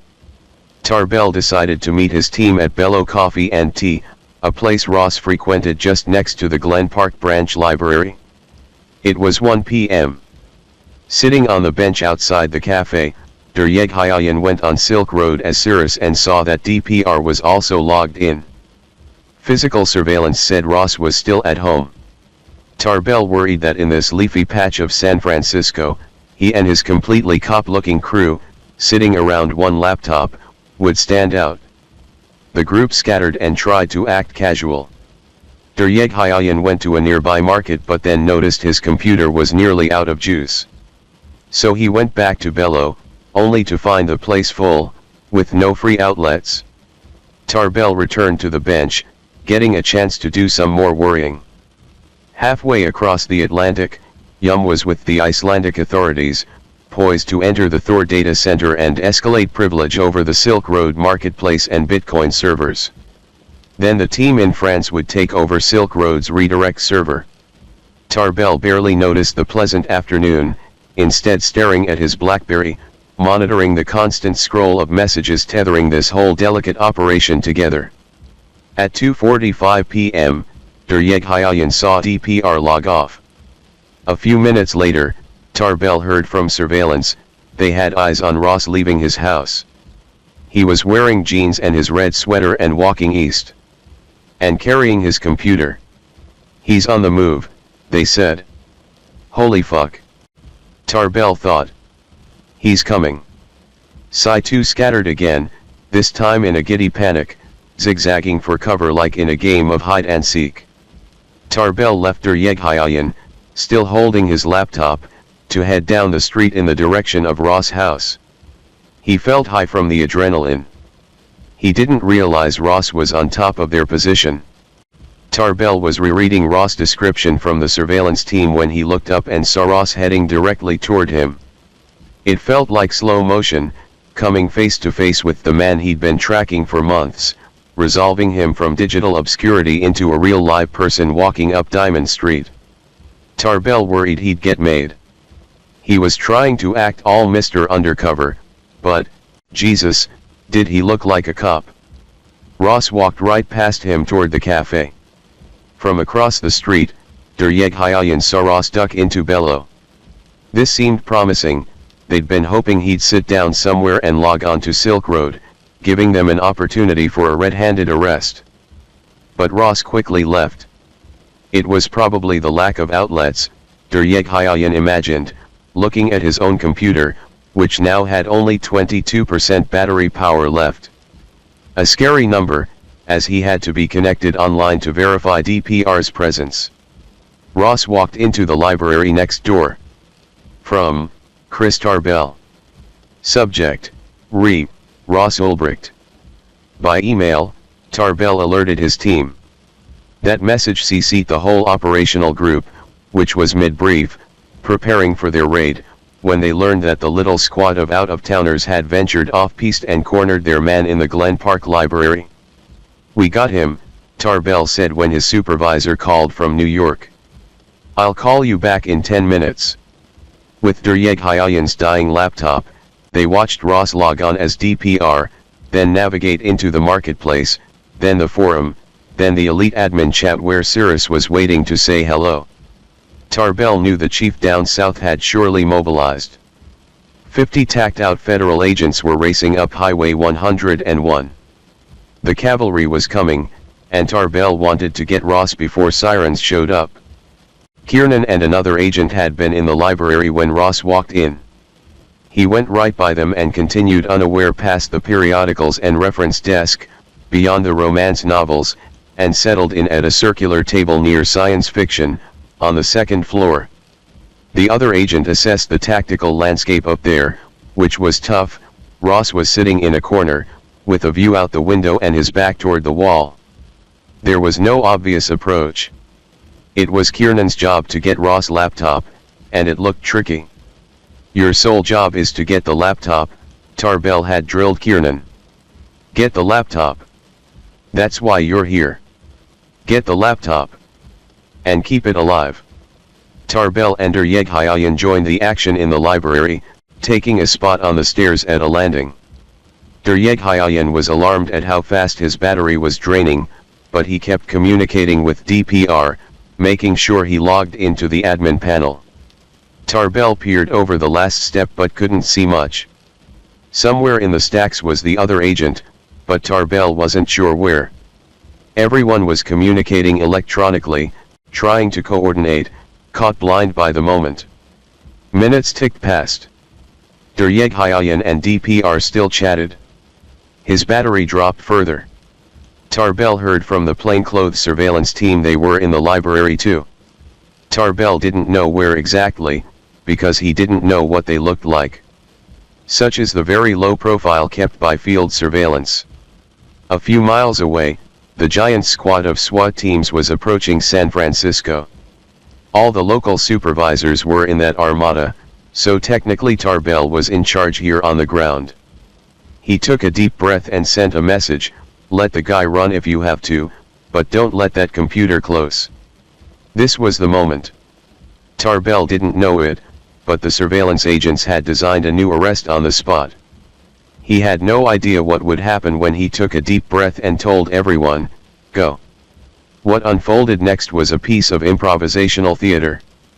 At 3:14 p.m., DPR was typing away, writing to Cirrus. Just then, a middle-aged woman and man came toward Ross, ambling along in the kind of semi-homeless shuffle you might often see in a San Francisco library. "Fuck you," the woman yelled when they were directly behind Ross' chair. As if they were a deranged couple about to fight, the man grabbed the woman by the collar and raised his fist. Ross turned around for just a second, during which a hand reached across the table and grasped Ross' Samsung. The petite, unassuming young Asian woman sitting across from Ross this whole time was, to everyone's surprise, also an FBI agent. Ross lunged for his machine, a hair too late, as she turned like a quarterback for a quick handoff to Kiernan, who appeared out of nowhere as instructed to get the laptop. It took less than 10 seconds.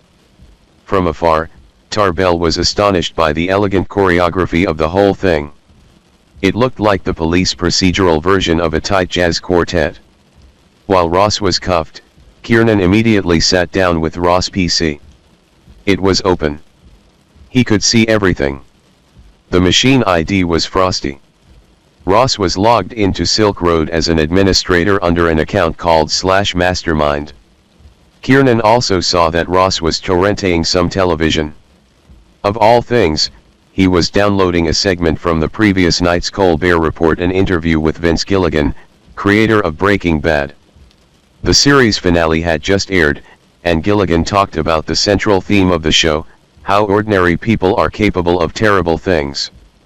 It took just 2 years for Walter White to turn from good-natured science teacher to liar, murderer, and master of a drug empire.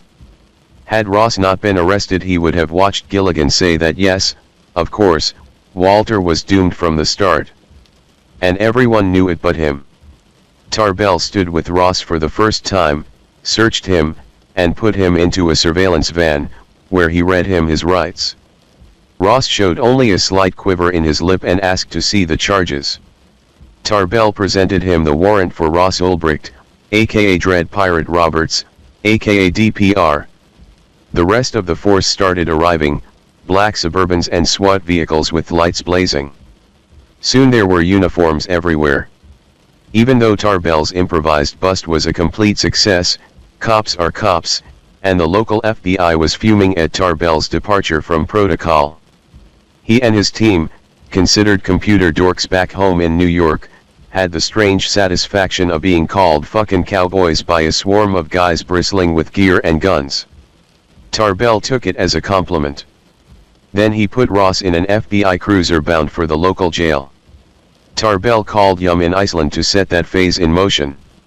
Yum shut down communication between the machine in the Thor data center and all the others around the world, and then simply changed possession of the bitcoins by redirecting the digital pointers. This is how ownership of the currency works from Silk Road to an FBI account. And voila, all your coins are belong to us. In France they discovered a digital booby trap. To redirect the Silk Road site itself required a delicate data process that could shut the box down. If restarted, the server was programmed to delete its key, basically self-destructing. But the trap was discovered, and gingerly evaded, and the machine succumbed.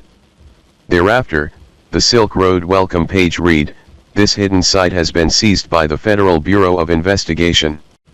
Within minutes, Reddit erupted. "Is this a joke?" someone posted, along with plenty of WTFs. The arrest was such a coup that the Justice Department wanted to publicize it. They'd planned on staging a press conference in Washington, with Attorney General Eric Holder himself, to make a strong statement about the government's ability to take on cybercrime. But, as it happened, Ross was arrested on day one of the dramatic government shutdown, when one of his heroes, Rand Paul, along with other senators, held the federal budget hostage over the debt ceiling and forced Washington to go dark.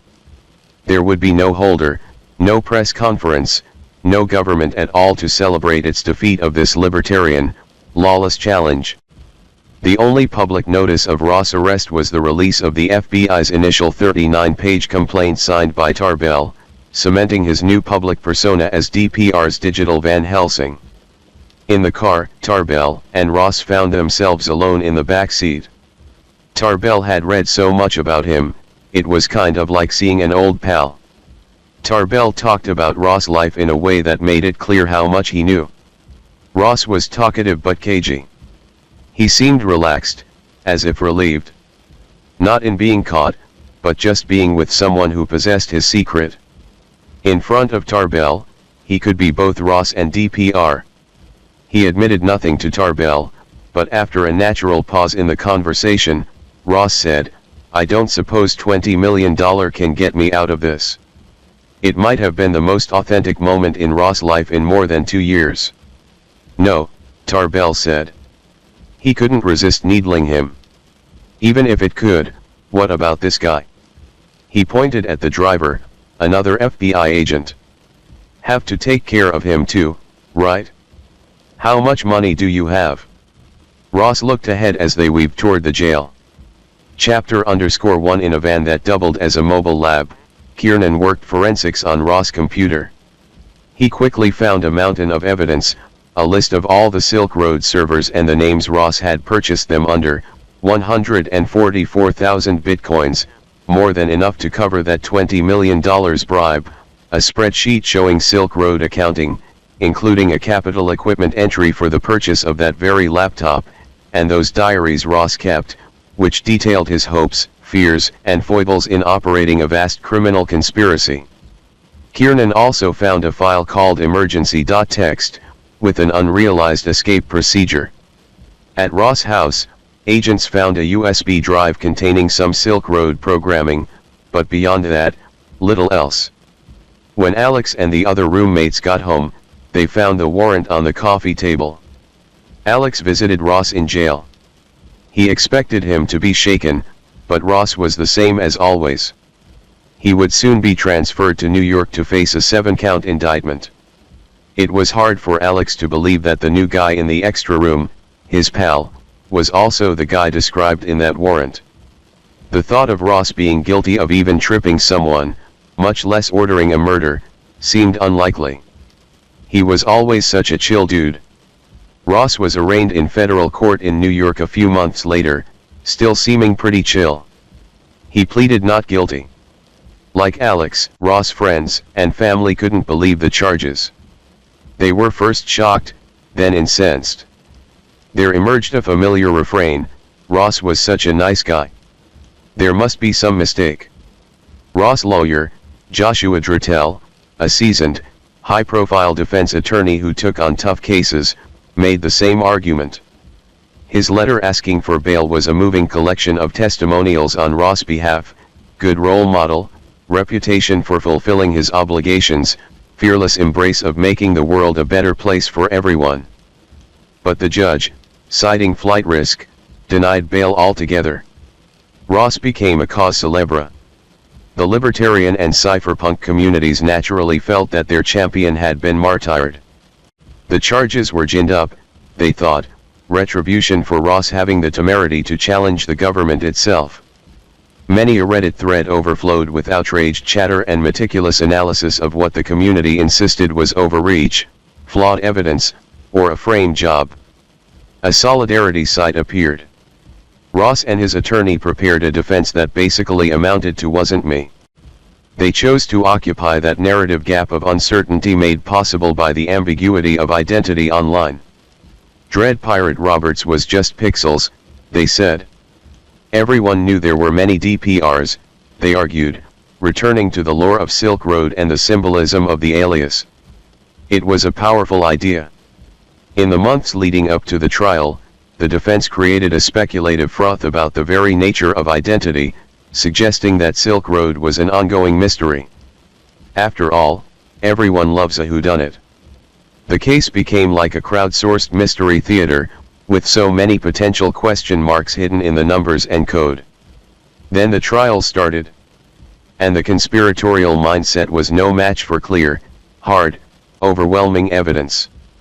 The courtroom was packed with Ross family, supportive spectators, and press as the biggest cybercrime trial in years unfolded in the Federal District Court building in downtown Manhattan. But armed with hundreds of exhibits, the prosecutors for the U.S. Attorney's Office presented an efficient, detailed case. They showed the diaries. Deryeghayan explained how they caught Ross logged in as /mastermind. They read aloud from DPR's chats, stored on Ross' computer, presenting the odd spectacle of gray-suited government lawyers addressing the court with choice narrations like "Squid gave me the support link, just let me know when I have access." Outside, a vigil of protesters held signs, some reading "Free Ross."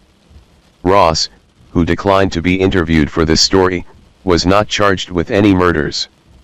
The case involving Green, which came out of Baltimore, was a separate indictment. It is still pending. The New York case dropped the 5 other murders after further investigation revealed that the whole thing was likely an elaborate catfish as blackmail scheme that snookered Ross out of a lot of money. But in all cases, the prosecution argued, Ross believed he was executing people, even receiving photographic evidence faked to prove it. For dramatic effect, the prosecutors read aloud selections of Ross' conversations where he sounded like a heartless mafia boss. It was a quick trial, 13 court days, faster than expected. Observers were surprised at the volume and detail of evidence, the kind you rarely see. To the end, Ross' lawyer, Drittel, claimed it was a case of mistaken identity. Like most criminal defendants, Ross himself didn't testify. Or rather, a qualified case of mistaken identity. Drittel caused quite a stir in his opening statements by admitting that Ross had indeed started Silk Road, but then quickly sold it off to some other unnamed figure. The attorney also claimed that Ross was later duped by the savvy character back into Silk Road to take the fall as the FBI closed in. To account for the vast sum of Bitcoin wealth, Drittel explained that Ross was just a good currency trader. Then Yum took the stand to demonstrate precisely how Ross received all the Bitcoin commissions from Silk Road during the entire tenure of Dread Pirate Roberts. Ross' family was surprised to hear the admission that he'd created Silk Road. Reporters could see it on his mother's face. Lynn Ulbricht was a sympathetic figure, a caring mother leading a vigil for her son. She was smart and articulate and had become a vocal public figure in support of Ross. Throughout the trial she maintained that the jury would set Ross free. This was more than a mother's love. Lynn, like many supporters, just believed Ross. Which was understandable, to some degree, as Ross' story was one of fluid identity. The prosecution said that Lynn's good-natured son had turned into someone else. Lynn said that this someone, if he or she even existed, had been projected onto her son. Ross said nothing and remained a willing cipher, allowing everyone to project an identity onto him. To Alex, Ross was the cool new roommate; to Julia, a passionate lover and inspiration; to his family, the perpetual Eagle Scout; to Force, an unlikely friend in the night; to Tarbell, a smart kid defeated by his own arrogance. To the Southern District of New York U.S. Attorney's Office, Ross was simply the criminal conspirator Dread Pirate Roberts. The likeliest reality is that Ross was all of those things. The open-minded seeker who conscientiously tried to pluck trash from a tree was Ross. As was the feverish visionary creating a virtual empire at any cost. Neither truth invalidated the other. Ross and DPR can, and did, coexist. Amid all the murder minutiae, it's possible to lose sight of the young idealist who sat down and coded his way into history. He was right about the war on drugs; it is a failure. And Silk Road was a perfectly natural response. There was a lot to like in the site's original idea of an economically mediated utilitarian society. It is still easy to appreciate that Ross, the one who believed in choice and happiness. Our basic rules are to treat others as you would wish to be treated, Ross wrote as DPR on Silk Road. But it didn't take long for Ross' programmed utopia to resort to programmatic violence. It's an age-old story, the bloom and wilt of revolution. After tearing down the establishment's walls, the new regime soon realizes the rubble would make a fine set of gallows. Just as Tarbell thought, all systems are the same. At the beginning of Silk Road, what Ross created was just a system. Then, at a certain point, it became his system, at which moment the system was doomed. Silk Road offers a neat political parable for the rising libertarian tide in Washington and the smug pride of today's Silicon Valley, where self-appointed revolutionaries of all stripes believe their powers allow them to transcend traditional human boundaries, including their own mortality. In a way, Silk Road is the dark mirror of the social network, a wild technological success story taken to its logically extreme conclusion. Force watched from afar in Baltimore. Having lost his big career case, he acknowledged that the FBI won fair and square, and he had left the DEA by the time the trial started. But Force had a lot of sympathy for the guy he'd spent so much time with in late-night chats. As a man who was saved from the temptations of undercover work, Force believed that everyone was a sinner. He also identified with Ross. "I'm no different than him," Force said. "It easily could have went the other way. No one is either perfectly good or perfectly evil. People occupy a space right on each side of the line. And sometimes, without knowing it, you switch sides." Force's words rang truer than anyone knew. In an incredible twist, Force, along with a Secret Service agent on his team, was also indicted and arrested this past March for running an elaborate series of rackets and thefts on Silk Road. The 95-page indictment alleged that they stole bitcoins from Silk Road and other exchanges, the digital equivalent of keeping the suitcase full of cash after a dockside heroin bust, pocketed $50,000 from DPR for intel services from Kevin, laundered at least $500,000 of that, some of which made it to Panama, and served a false subpoena on a digital currency exchange when they questioned his transactions and froze his account.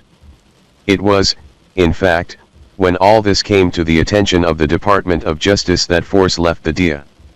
In retrospect, Tarbell said when he heard about the investigation of Force, "It's as if you found out at the end of Breaking Bad that Hank was dirty the whole time."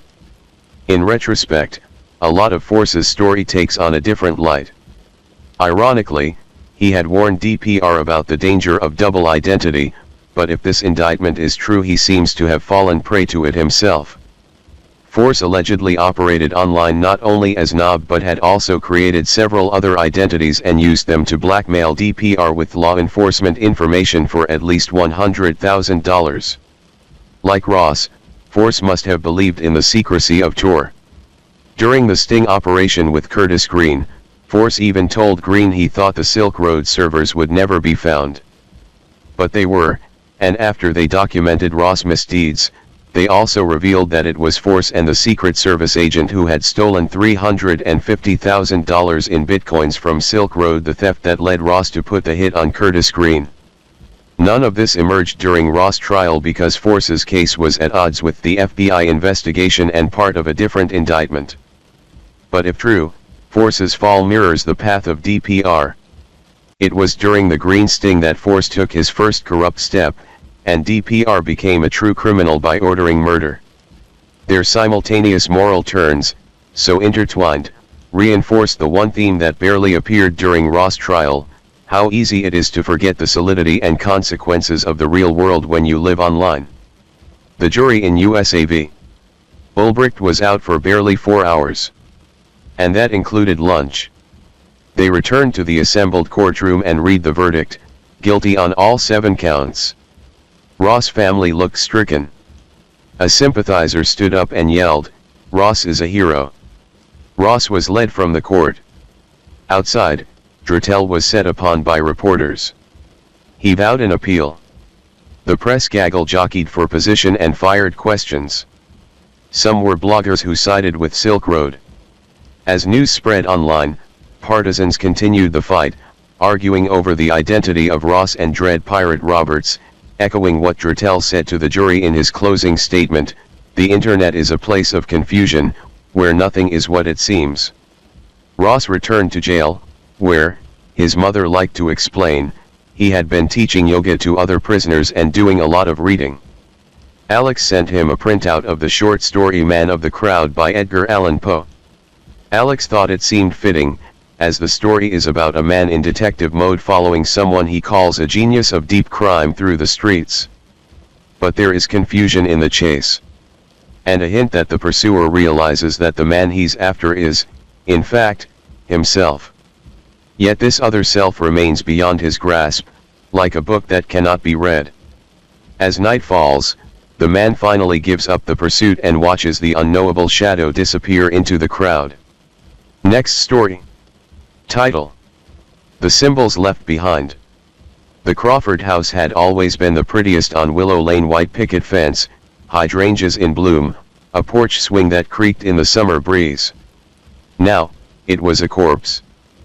Police tape cordoned off the yard, and the front door hung open like a slack jaw.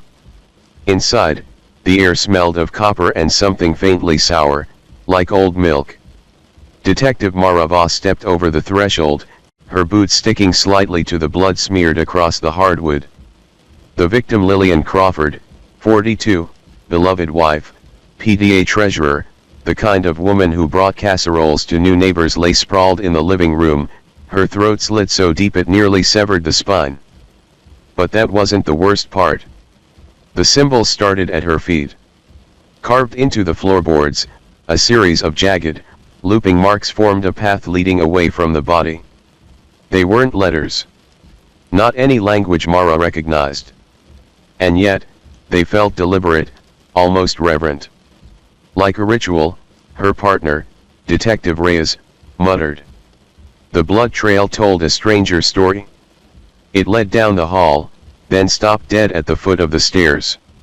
No smears, no footprints, just an end, as if Lillian had been dragged, then poof, gone. Outside, the neighborhood was a storm of whispers. She was so normal. Did you see the husband's face when they took him in? I always thought there was something off about that family. But the husband had an alibi, a business trip, confirmed by receipts, security footage, a hotel clerk who swore he never left. And the Crawfords' teenage son, Jason, had been at a friend's house, his phone pinging across town all night. Then Mara found the flyer. Taped to a lamppost, flapping in the wind, was a missing persons notice for a girl named Hannah Wells, last seen 2 towns over, 3 months ago. The photo showed a smiling brunette, braces glinting. At the bottom, someone had scribbled a phone number in smudged ink. When Mara dialed, the line rang twice before a man's voice answered. "You're finally calling," he said, as if he'd been waiting. "Did you find the rest of the symbols?" Mara's blood went cold. "Who is this?" The line went dead. Back at the house, Reyes was staring at the floorboards. "Mara, these aren't just carvings." He shone his flashlight at an angle. The grooves formed shapes, a spiral, an eye, a series of interlocking lines. "They're a map." And then, from the dark mouth of the basement, something creaked. Detective Mara Voss and Reyes exchanged a glance, their flashlights cutting through the stale darkness of the Crawford house. The basement door yawned open, its hinges groaning as if protesting their intrusion. The air that rushed up was damp, carrying the scent of mildew and something metallic. Mara's hand hovered over her sidearm.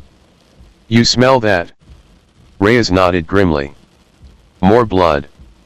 They descended the steps, the wood creaking under their weight. The beam of Mara's flashlight swept across the concrete floor and then froze. The entire basement was covered in symbols.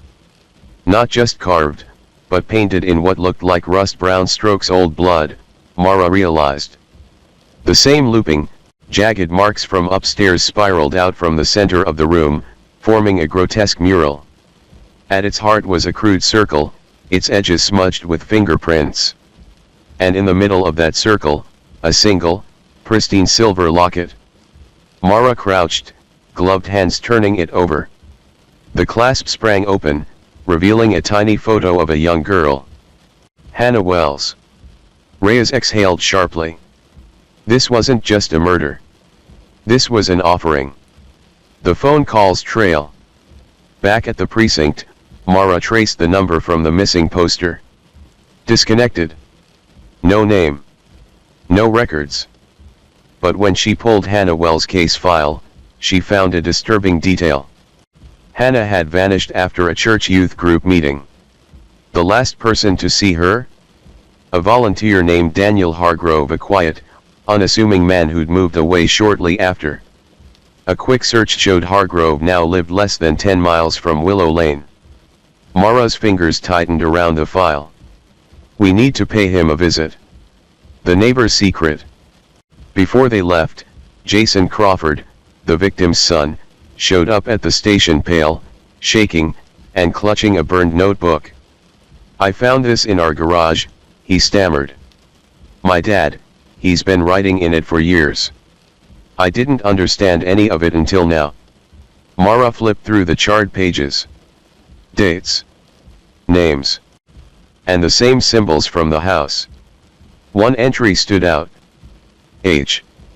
Wells. She was perfect. The first of 7.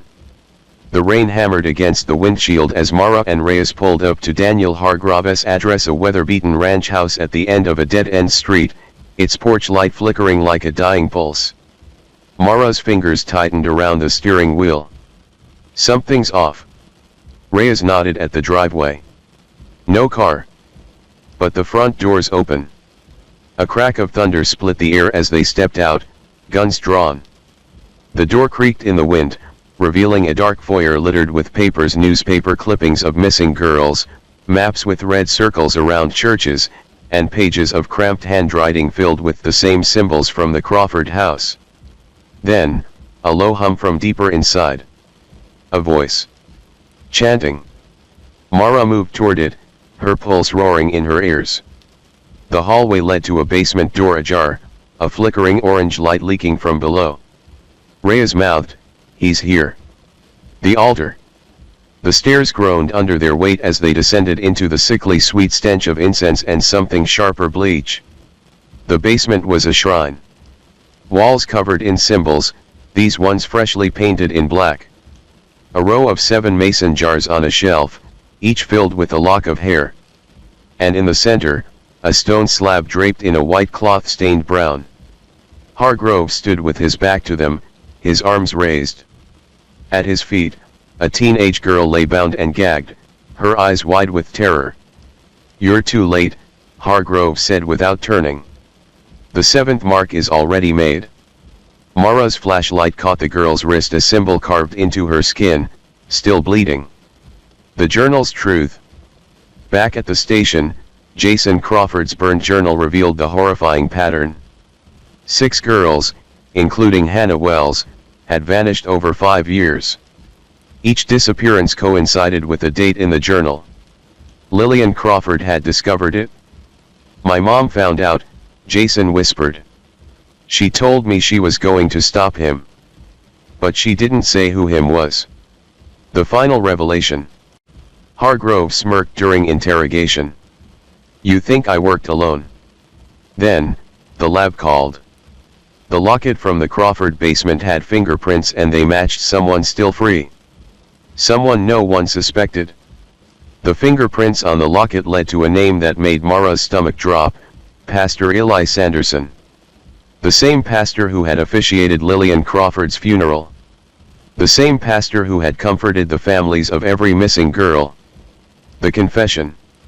They found Sanderson in his church, kneeling at the altar, his hands clasped not in prayer, but in something darker. His sleeves were rolled up, revealing fresh cuts along his forearms, mirroring the symbols. You don't understand, he said softly, not turning. They weren't sacrifices. They were gateways. Mara's gun stayed trained on him. For what? Sanderson finally looked at her, his eyes fever bright.